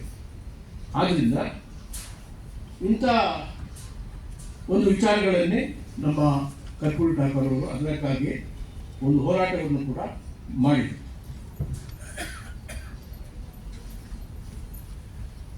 ಈಗ ಸಮಾಜವಾದಿ ಆಂದೋಲನ ಪ್ರಾರಂಭ ಆದಂತೆ ಜಾತಿ ವಿನಾಶ, ಅದು ಎಲ್ಲಿ ಹೋಗ್ತೀವಿ? ಜಾತಿ ವಿನಾಶ ಆಗ್ತಾ ಇದೆಯಾ? ಪರ್ಪೆಚುಯೇಟಿಂಗ್. ಎಷ್ಟು ಎಜುಕೇಟೆಡ್ ಪೀಪಲ್ ಆಗ್ತದೋ, ಎಷ್ಟು ಎಜುಕೇಶನ್ ಬರ್ತದೋ, ಎಷ್ಟು ನಾವು ವಿಜ್ಞಾನದಲ್ಲಿ ಮುಂದುವರಿತೇವೋ ಅಷ್ಟೇ ಜಾತಿ ವಿನಾಶ, ಜಾತಿ ಕೂಡ ಅಷ್ಟೇ ಅದರ ಜಾತಿಯ ಕಬಂಧ ಬಾವು ನಮ್ಮನ್ನ ಕಟ್ಟೆ ಹೊರ ಬರಲಿಕ್ಕೆ ನಾವು ಚಡಪಡಿಸ್ತಾ ಇದ್ದೀವಿ. ಎಂದು ಬರುವುದಿಲ್ವೋ ದೇಶಕ್ಕೆ ಮುಕ್ತಿ ಇಲ್ಲ, ಎಂದು ಬರುವುದಿಲ್ವೋ ಡಾಕ್ಟರ್ ಅಂಬೇಡ್ಕರ್ ಕೊಟ್ಟಂತ ಸಂವಿಧಾನದ ಆಶಯ ಪೂರ್ತಿ ಆಗುವುದಿಲ್ಲ. ಆದ್ರಿಂದ ಇದಕ್ಕಾಗಿ ಇದರ ಪರವಾಗಿ ಹೋರಾಟ, ಜಾತಿ ವಿನಾಶದ ಪರವಾಗಿ ಇವತ್ತು ಹೋರಾಟ ಮಾಡಿದಂಥ ಕರ್ಪೂರಿ ಠಾಕೂರ್ ಅವರು ನಮಗೆ ಬಹಳ ನಿಜವಾಗಿ ಪ್ರಮುಖರಾಗ್ತಾರೆ ಎಂಬುದಕ್ಕೆ ಯಾವ ಅನುಮಾನ ಕೂಡ ಇಲ್ಲ. ಆದ್ರಿಂದ ಅವ್ರು ಹೇಳ್ತಾರೆ, ದೇಶವು ಸಬಲವಾಗಿರಬೇಕು ಎಂದರೆ ದೇಶದಲ್ಲಿನ ಬಹುಜನರನ್ನು ಪ್ರತಿನಿಧಿಸುವವರಿಗೆ ಅಧಿಕಾರದಲ್ಲಿ ಅಗ್ರಸ್ಥಾನ ಸಿಗಬೇಕು. ಅದು ಡೆಕೋರೇಟಿವ್ ಪೋಸ್ಟ್ ಪ್ರಯೋಜನ ಇಲ್ಲ. ನಿಜವಾದಂಥ ಅರ್ಥದಲ್ಲಿ ಅಂತ ಅಗ್ರಸ್ಥಾನ ಆ ತಳಮಟ್ಟದಲ್ಲಿ ಯಾರಿದ್ದಾರೆ, ತುಳಿತಕ್ಕೆ ಒಳಗಾಗಿದ್ದಾರೆ ಅಥವಾ ಹಸುವೆಯ ಬಾಣಲೆಯಲ್ಲಿ ಕುದಿದು ಕರೆಕ್ಟಾಗಿದ್ದಾರೆ, ಅವರಿಗೆ ಧ್ವನಿ ಬಂದಾಗ ಮಾತ್ರ ನಮ್ಮ ನಿಜವಾದಂಥ ಒಂದು ದೇಶ ಸಬಲ ಆಗಲಿಕ್ಕೆ ಸಾಧ್ಯ ಇದೆ. ಇಲ್ಲದಿದ್ದರೆ ಅಸಮಾನತೆ ಬೆಳೀತಾನೆ ಇರ್ತದೆ. ಅಸಮಾನತೆ ಬೇರೆ ಯಾವ ವಿಧಾನದಿಂದಲೂ ಹೋಗುವುದಿಲ್ಲ. ನಾನು ಹೇಳಿದಂತೆ ಅದು ಜಾತಿ ವಿನಾಶದಿಂದ, ಲಿಂಗ ತಾರತಮ್ಯದ ವಿನಾಶದಿಂದ ಮಾತ್ರ ಅದು ಹೋಗಲಿಕ್ಕೆ ಸಾಧ್ಯ ಇದೆ. ಇದು ಮೂಲಭೂತವಾದಂಥ ಒಂದು ತತ್ವ ಎಂಬುದನ್ನು ಎಲ್ಲಿವರೆಗೆ ನಮ್ಮ ರಾಜಕಾರಣಿಗಳು, ವಿದ್ವಾಂಸರು, ಆಡಳಿತಗಾರರು ತಿಳ್ಕೊಳ್ಳುವುದಿಲ್ಲೋ ಅಲ್ಲಿವರೆಗೆ I call all of them as illiterates. ಅಲ್ಲಿವರೆಗೆ I don't call them as literates. ಆದ್ದರಿಂದ ಇವತ್ತು ಈ ಸಂಘರ್ಷಗಳನ್ನು ಎದುರಿಸತಕ್ಕಂಥ ಒಬ್ಬ ಮಹಾಪುರುಷ ಅಂತ ಹೇಳಿದ್ರೆ ಕರ್ಪೂರಿ ಠಾಕೂರ್ ಅಂತೇಳಿ ನಾನು ಖಂಡಿತವಾಗಿ ಕೂಡ ಹೇಳಬೇಕಾಗ್ತದೆ. ಕರ್ಪೂರಿ ಅವರು ಯಥಾರ್ಥದಲ್ಲಿ ಬೆಂಕಿಯಲ್ಲಿ ಅರಿದ ಹೂವು ಅಂತೇಳಿ ನಮ್ಮ ಗುರುಮೂರ್ತಿಯವರು ಪರಿಚಯ ಮಾಡ್ತಾ, ಅವರ ಗ್ರಂಥದ ಪರಿಚಯ ಮಾಡ್ತಾ ಹೇಳ್ತಾ ಇದ್ರು. ಅವ್ರು ಹೇಳುವ ಹಾಗೆ, ಹುಟ್ಟಿರುವ ಬಟ್ಟೆ ಮಾಸಿದ್ದರೇನು, ಹರಿದಿದ್ದರೇನು, ಕೋಟು ಇಲ್ಲದಿದ್ದರೇನು, ನನ್ನ ಮನಸ್ಸು ಹಾಗೂ ಹೃದಯ ಹರಿದಿಲ್ಲ, ಮಾಸಿಲ್ಲ, ಯಾವುದೇ ಹವಾಮಾನಕ್ಕೆ ಹೆದರುವ ಜಾಯಮಾನ ನನ್ನಲ್ಲಿಲ್ಲ ಎಂಬ ಘೋಷಣೆಯನ್ನು ಮಾಡಿರುವುದು ಬಹಳ. ಅವರು ನಮ್ಮ ಬದುಕಿನಲ್ಲಿ ಇಂದು ಮುಂದೆ ಕೂಡ ಅಷ್ಟೇ ಪ್ರಸ್ತುತರಾಗ್ತಾರೆ ಎಂಬುದನ್ನು ನಾವು ತಿಳ್ಕೊಳ್ಬೇಕಾಗ್ತದೆ. ಮುಂದಿನ ಜನಾಂಗಕ್ಕೆ ನಮ್ಮ ಮಂಗಳೂರು ವಿಜಯ್ ಅವರು ಹೇಳಿದ ಪ್ರಕಾರ ಇದು ಎಲ್ಲ ನಮ್ಮ ಮನಕ್ಕೆ ಹೋಗಬೇಕಾಗ್ತದೆ, ತಲುಪಬೇಕಾಗ್ತದೆ. ಆ ಪ್ರಜ್ಞೆ, ಅದು ನಾನು ಹೇಳುತ್ತಿದ್ದೆ, ಅತ್ಯಂತ ಶ್ರೇಷ್ಠ ಮಟ್ಟದ ರಾಷ್ಟ್ರೀಯ ಪ್ರಜ್ಞೆ ನಮ್ಮಲ್ಲಿ ಮೂಡಬೇಕು. ಇಂಥ ಕರ್ಪೂರಿ ಠಾಕೂರ್ ಅಂತ ಪುಸ್ತಕವನ್ನು ಮನೆಗೆ ಪ್ರತಿ ವಿದ್ಯಾರ್ಥಿನಿಯರು, ಯುವಕರು ಓದಬೇಕು. ಅದು ಸರಿಯಾಗಿ ಓದಿ ಅರ್ಥ ಮಾಡಿದಾಗ ಮಾತ್ರ ಅದರಲ್ಲಿ ಕೂಡ ಇದು ಹೆಚ್ಚು ನಮ್ಮ ದೊಡ್ಡ ದೊಡ್ಡ ರಾಜಕಾರಣಿಗಳು ಹೆಚ್ಚು ಇದನ್ನು ಓದಬೇಕು. Many of them are illiterate ಅಂತ, ಅವರಿಗೆ ಆ ಲಿಟ್ರೇಸಿ ಅಗತ್ಯ ಇದೆ. ಇಲ್ಲದಿದ್ದರೆ ಇವತ್ತು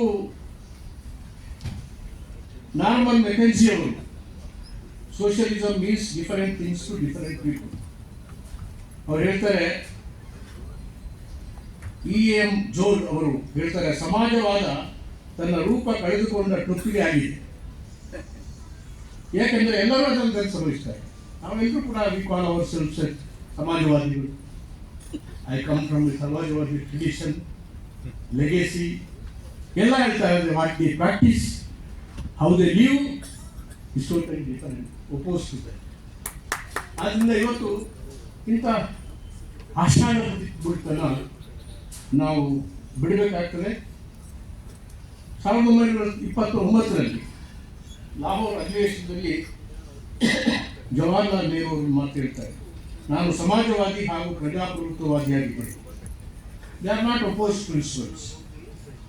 ರಾಜ ಮಹಾರಾಜಲ್ಲಿ ನನಗೆ ವಿಶ್ವಾಸವಿಲ್ಲ. ನನಗೆ ಆಶ್ಚರ್ಯ ಅಂದರೆ ಇತ್ತೀಚೆಗೆ ರಾಜ ಮಹಾರಾಜರಲ್ಲೇ ನಮಗೆ ವಿಶ್ವಾಸ ಜಾಸ್ತಿ. ಅವರು ಹೇಳ್ತಾಗ್ತಾ ಇದ್ದಾರೆ ನೋಡಿ.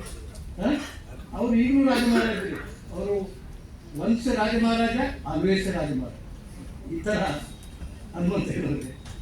ಎಷ್ಟು ವಿಶ್ವಾಸ ನಮಗೆ ನೋಡಿ, ಅದರ ಮೇಲೆ ವಿಶ್ವಾಸ ಬೆಳೆಸ್ತಾ ಇದ್ದೀವಿ, ಜಾಸ್ತಿ ಆಗ್ತಾ ಇದ್ದೀವಿ. ಔದ್ಯೋಗಿಕವಾಗಿ ಆಧುನಿಕ ರಾಜರಿಗೆ ಜನ್ಮ ನೀಡುವ ವ್ಯವಸ್ಥೆಯಲ್ಲೂ ನನಗೆ ನಂಬಿಕೆ ಇದೆ. ಜವಾಹರ್ಲಾಲ್ ನೆಹರು. ಭಾರತ ತನ್ನ ಬಡತನ ಮತ್ತು ಅಸಮಾನತೆಯನ್ನು ನಿರ್ಮೂಲನ ಮಾಡಬೇಕಿದ್ದರೆ ಅದು ಸಮಗ್ರ ಸಮಾಜವಾದಿ ಕಾರ್ಯಕ್ರಮವನ್ನು ಅಂಗೀಕರಿಸಬೇಕೆಂಬುದೇ ಅವರು ಜವಾಹರ್ಲಾಲ್ ಮಾಡಿದಂಥ ಘೋಷಣೆ. Is the Creed of Congress party. ಅದು ಎಲ್ಲಿವರೆಗೆ ಆ ತತ್ವವನ್ನು ನಾವು ನಂಬ್ತೇವೆ, ಪೀಪಲ್ ವಿಲ್ ಫೇತ್. ಎಷ್ಟು ಕಡಿಮೆ ಆಗ್ತದೆ ಅದರಿಂದ gradually faith in the Congress party also gets reduce. ಇದು ತಿರುಳು. ಈ ನಮ್ಮ ಜವಾಹರ್ಲಾಲ್ ನೆಹರು ಹೇಳಿದಂಥ, ಮಹಾತ್ಮ ಗಾಂಧಿ ಅವರು ಹೇಳಿದಂಥ ಸೈದ್ಧಾಂತಿಕವಾದಂಥ ತಿರುಳು, ಅದನ್ನು ನಾವು ತಿಳ್ಕೊಳ್ಳದೆ ಬದುಕಿದ್ರೆ ಈ ಅನ್ಫಿಟ್ ಬಿ ಎ ಕಾಂಗ್ರೆಸ್. ಆದ್ದರಿಂದ ಇವತ್ತು ಅದಕ್ಕಾಗಿಯೇ ಮಾರ್ಕ್ಸ್ವಾದಕ್ಕಿಂತ ಗಾಂಧಿವಾದವೇ ಹೆಚ್ಚು ವ್ಯಾವಹಾರಿಕವಾಗಿದೆ ಅಂತೇಳಿ ಆಚಾರ್ಯ ನರೇಂದ್ರ ದೇವ್ ಕೂಡ ಅಂದು ಹೇಳಿದ್ದಾರೆ.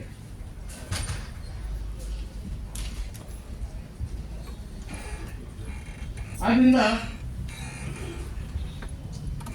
ಈ ಹಿಂದೂ ಸಮಾಜದಲ್ಲಿ ನಾವು ಹಿಂದೂಗಳೇ.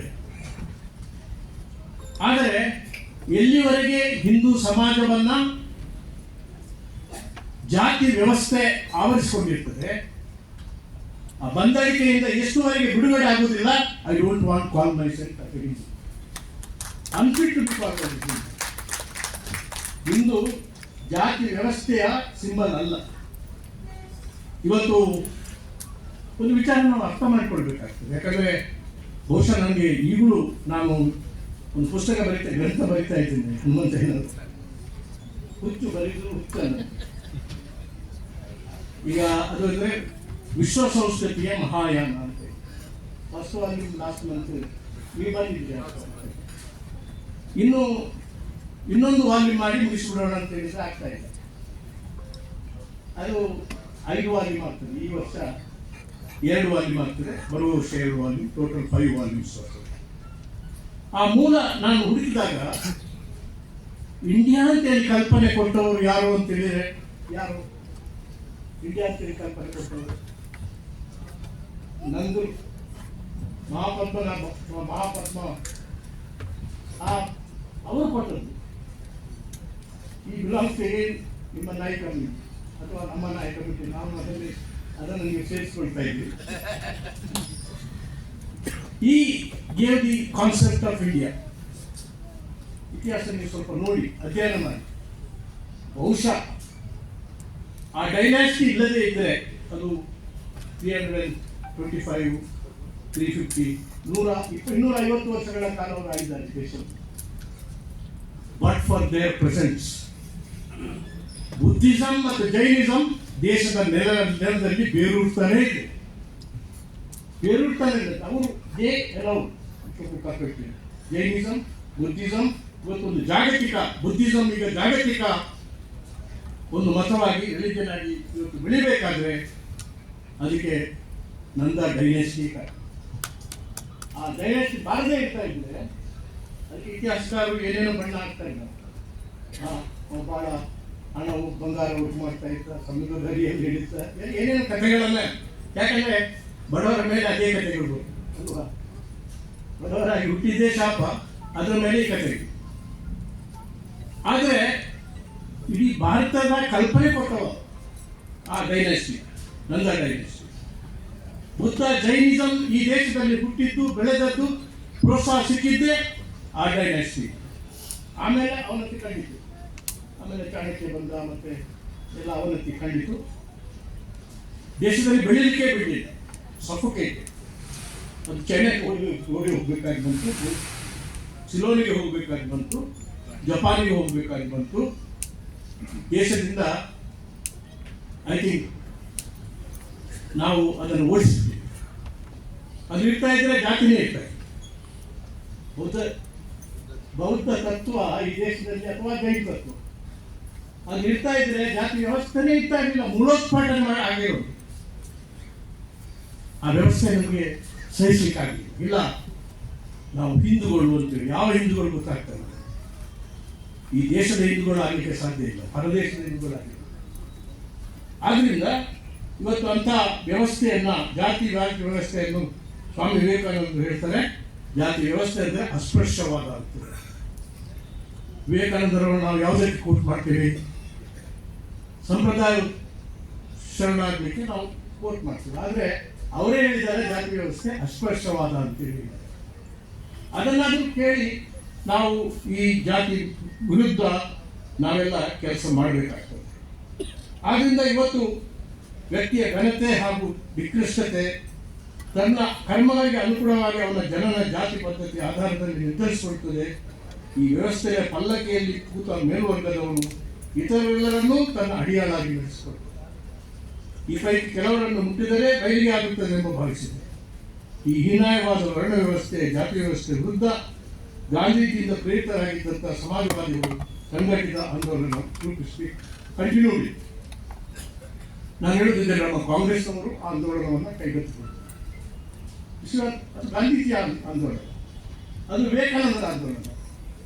ಯಾರಿಗೆ ಈ ದೇಶದ ಮೂಲಭೂತವಾದಂಥ ಒಂದು ತತ್ವದಲ್ಲಿ ಭಾರತೀಯತೆಯಲ್ಲಿ ಆಸಕ್ತಿ ಇದೆ ಅಂಥವರೆಲ್ಲ ವೈಯಕ್ತಿಕವಾಗಿ ಸಾಮೂಹಿಕವಾಗಿ ಜಾತಿಯ ವ್ಯವಸ್ಥೆಯ ವಿರುದ್ಧ, ವಿನಾಶದ ವಿರುದ್ಧ, ಎಲಿಮಿನೇಷನ್ ಅಲ್ಲ, ಕಡಿಮೆ ಮಾಡೋದಲ್ಲ, ಕಡಿಮೆ ಮಾಡಲಿಕ್ಕೆ ಆಗುದೇ ಇಲ್ಲ, ಜಾತಿ ವ್ಯವಸ್ಥೆಯನ್ನು ನಾಶನೇ ಮಾಡಬೇಕಾಗ್ತದೆ.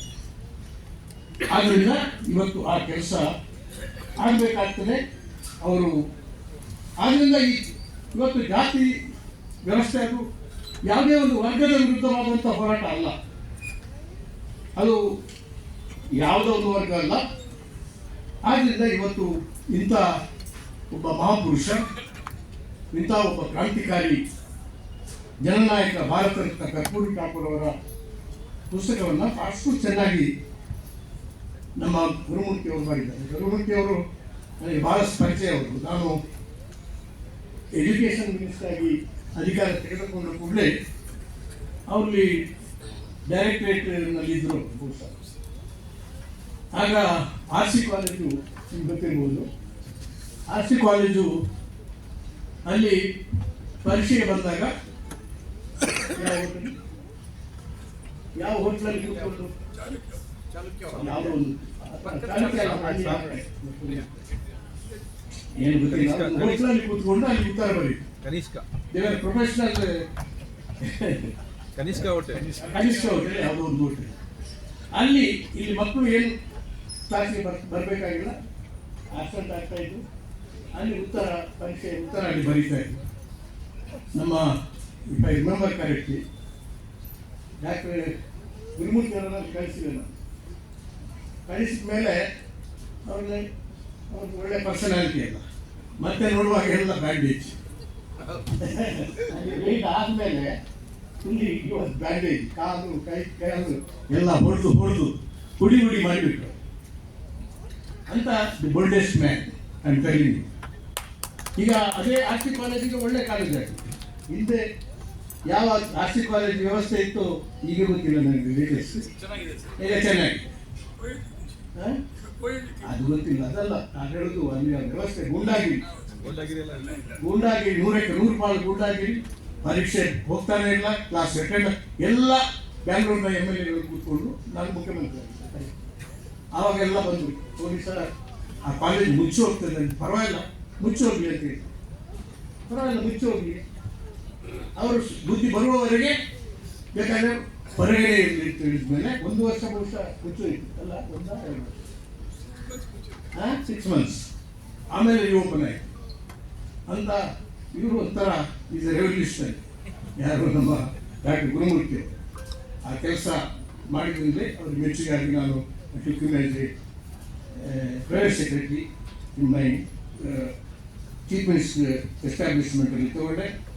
ಆದ್ದರಿಂದ ಭಾಳ ಮಾತಾಡಲಿಕ್ಕಿದೆ. ನಮ್ಮ ವಿಜಯ್ ಅವರೆಲ್ಲ ಹೇಳಿದ ಮೇಲೆ ನಮಗೆ ಮಾತಾಡಲಿಕ್ಕೆ ಏನು ಉಳಿದಿಲ್ಲ, ಮತ್ತು ಅನೇಕ ಜನ ಮಾತಾಡಲಿಕ್ಕಿದ್ದಾರೆ.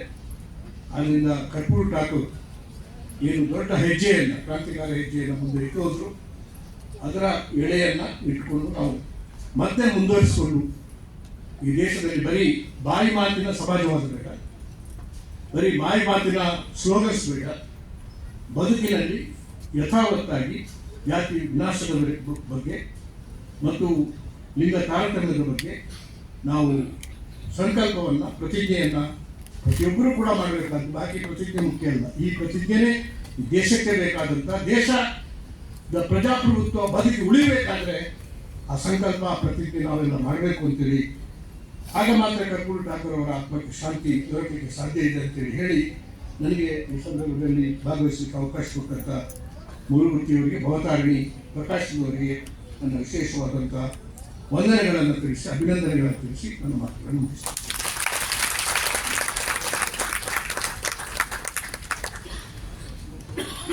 ರಾಜಕಾರಣಿ ಅಧಿಕಾರಿಗಳಿಗೆ ಸಾಮಾಜಿಕ ಪ್ರಜ್ಞೆ ತುಂಬಾ ಅನಿವಾರ್ಯ ಎನ್ನುತ್ತಾ ದುಃಖದ ಮನದಲ್ಲಿದ್ದರೂ ಕಾರ್ಯಕ್ರಮಕ್ಕೆ ಹಾರೈಸಲು ಬಂದು ಶ್ರೇಷ್ಠ ನಾಯಕನಿಗೆ ಅಧ್ಯಕ್ಷೀಯ ಭಾಷಣದೊಂದಿಗೆ ಗೌರವ ಸಲ್ಲಿಸಿದಂತಹ ಮಾಜಿ ಮುಖ್ಯಮಂತ್ರಿಗಳಾದ ಡಾಕ್ಟರ್ ಎಂ ವೀರಪ್ಪ ಮೊಯ್ಲಿ ಅವರಿಗೆ ತಮ್ಮೆಲ್ಲರ ಚಪ್ಪಾಳೆಯೊಂದಿಗೆ ಅನಂತ ಧನ್ಯವಾದಗಳನ್ನು ಅರ್ಪಿಸಿದರು. ಈಗ ಶ್ರೀ ಎಂ ವೀರಪ್ಪ ಮೊಯ್ಲಿ ಅವರಿಗೆ ಲೇಖಕರಾದಂತಹ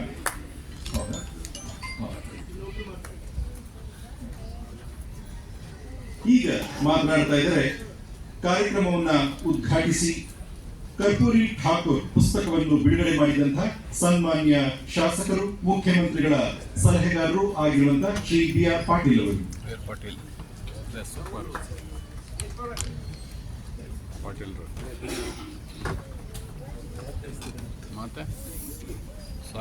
ಈ ಪುಸ್ತಕ ಬಿಡುಗಡೆ ಸಮಾರಂಭಕ್ಕೆ ಬಂದು ಕಾರ್ಯಕ್ರಮವನ್ನು ಉದ್ಘಾಟನೆ ಮಾಡಿದಂಥ ಮಾಜಿ ಮುಖ್ಯಮಂತ್ರಿಗಳು ಹಾಗೂ ಮನೆಗಳವರಿಗೆ ಹಿರಿಯರಾದಂಥ ಡಾಕ್ಟರ್ ವೀರಪ್ಪ ಮೊಯ್ಲಿ ಅವರೇ, ಎಲ್ಲ ಹನುಮಂತನವರೇ, ದಾಖನಾಥ್ ಅವರೇ ಮತ್ತು ಅಲ್ಲಾಕ್ರಮದವರೇ, ಗುರುಮೂರ್ತಿ ಅವರೇ, ವಿಜಯಮಂಗೂರವರೇ ಹಾಗೂ ಶ್ರೀಮತಿ ಗುರುಮೂರ್ತಿ ಅವರೇ, ಇಲ್ಲಿರೋಂಥ ಎಲ್ಲ ಆತ್ಮೀಯ ಬಂಧುಗಳೇ, ಭಾಳ ಜನ ಮಾತಾಡಬೇಕಾಗಿದೆ, ಸಮಯ ಜಾಸ್ತಿ ತಗೊಳ್ಳೋದು ಬೇಡ. ಮೊಯ್ಲಿ ಸಾಹೇಬ್ರ ಮಾತನ್ನ ಬಹಳ ದಿವಸ ಮೇಲೆ ನಾನು ಕೇಳಿದೆ. ಅವರ ಸ್ಪಷ್ಟತೆ ಇದೆಯಲ್ಲ, ಈ ಜಾತಿ ವ್ಯವಸ್ಥೆ ಬಗ್ಗೆ, ಬಡತನದ ಬಗ್ಗೆ, ಸಮಾನತೆ ಬಗ್ಗೆ,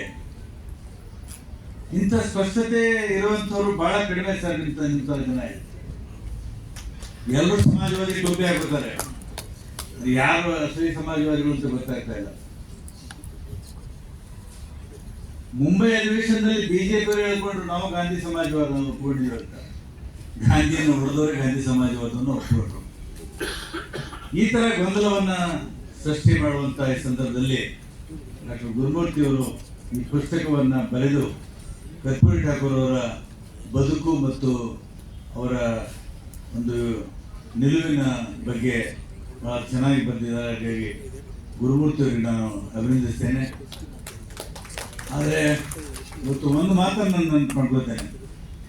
ನಾನು ವಿಧಾನ ಪರಿಷತ್ತಿನಲ್ಲಿ ಹಂಗಾಮಿ ಸಭಾಧ್ಯಕ್ಷನಾಗಿದ್ದೆ. ವೀರಪ್ಪ ಮೊಯ್ಲಿ ಸಾಹೇಬರು ಮುಖ್ಯಮಂತ್ರಿ ಆಗಿದ್ದರು ಸರ್, ತಮ್ಮ ನೆನಪಿದೆ. ಗಾಂಧೀಜಿಯವ್ರ ಪೋರ್ಟ್ರೇಟ್ ಇರಲಿಲ್ಲ ಕೌನ್ಸಿಲ್ ಹಾಲ್ನಲ್ಲಿ. ಅವಾಗ ಒಂದು ಗಾಂಧೀಜಿಯವ್ರ ಪೋರ್ಟ್ರೇಟ್ ಮಾಡಿ ಹಾಕಬೇಕು ಅಂದಾಗ ವೀರಪ್ಪ ಮೊಯ್ಲಿಯವರು ಬಹಳ ಬೆಂಬಲವನ್ನು ಕೊಟ್ಟು ನನಗೆ ಪ್ರೋತ್ಸಾಹ ನೀಡಿ ಆ ಒಂದು ಪೋರ್ಟ್ರೇಟ್ ಅನ್ನು ಹಾಕಲಿಕ್ಕೆ ಅವಕಾಶ ಮಾಡಿಕೊಟ್ರು. ಯಾರನ್ನು ಕರಿಬೇಕು ಅಂತ ರಾಮಕೃಷ್ಣ ಹೆಗಡೆ ಕೇಳಿದಾಗ ನಿಜಲಿಂಗಪ್ಪನವರು ಮತ್ತು ಎಸ್ ನರಸಿಂಹರನ್ನು ಕರೀತಾರೆ. ನಾರಾಯಣವರು ವಿರೋಧ ಪಕ್ಷ ನಾಯಕರಾಗಿದ್ದರು, ಮೊಯ್ಲಿ ಸಾಹೇಬರು ಮುಖ್ಯಮಂತ್ರಿ ಆಗಿದ್ರು.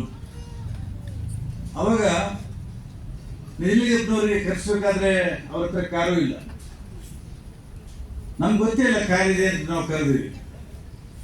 ಮೊಯ್ಲಿ ಸಾಹೇಬ್ರೆ ಅವತ್ತು ಸ್ಟೇಟ್ ಗೆಸ್ಟ್ ಮಾಡಿ ನಿಜಲಿಂಗಪ್ಪನವ್ರನ್ನ ತಾವು ಕರೆಸ್ಕೊಂಡು ಆ ಕಾರ್ಯಕ್ರಮವನ್ನು ಬಹಳ ಯಶಸ್ವಿಯಾಗಿ ತಾವು ಮಾಡಿದ್ರಿ. ಖುರ್ಷಿದ್ ಆಲಂ ಖಾನ್ ಅವರು ರಾಜ್ಯಪಾಲರಾಗಿದ್ದರು.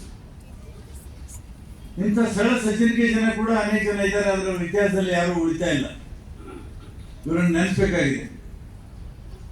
ಇವತ್ತು ಜಾತಿ ವ್ಯವಸ್ಥೆಯನ್ನ ಸಂಪೂರ್ಣವಾಗಿ ನಿರ್ಮೂಲನೆ ಮಾಡಬೇಕಂತ ಸಿದ್ಧಾಂತವನ್ನು ಹುಟ್ಟಿ ಹಾಕಿದವರು ಸಮಾಜವಾದಿಗಳು. ಜಾತಿ ತೋಡು ಮನುಷ್ಯ ಜೋಡು.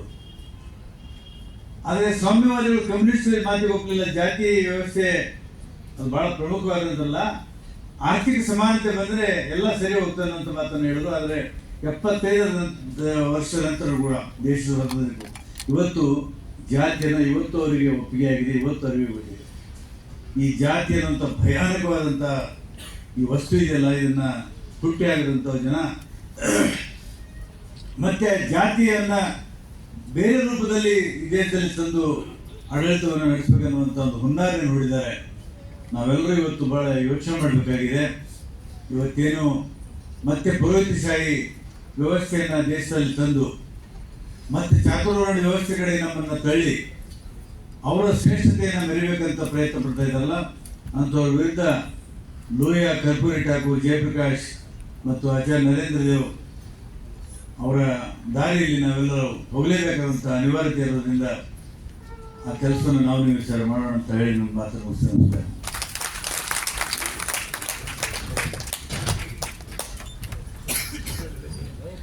ಸರಳ ಸಂಚಿಕೆಯನ್ನು ಇಂದು ನಾವೆಲ್ಲರೂ ನೆನಪು ಮಾಡಿಕೊಳ್ಳುವಂತಹ ಸಮಯ ಎಂದು ಕಾರ್ಯಕ್ರಮವನ್ನು ಉದ್ಘಾಟಿಸಿ ಪುಸ್ತಕ ಲೋಕಾರ್ಪಣೆ ಮಾಡಿದಂತ ಶ್ರೀ ಬಿ ಆರ್ ಪಾಟೀಲ್ ಅವರಿಗೆ ಧನ್ಯವಾದಗಳು. ಈಗ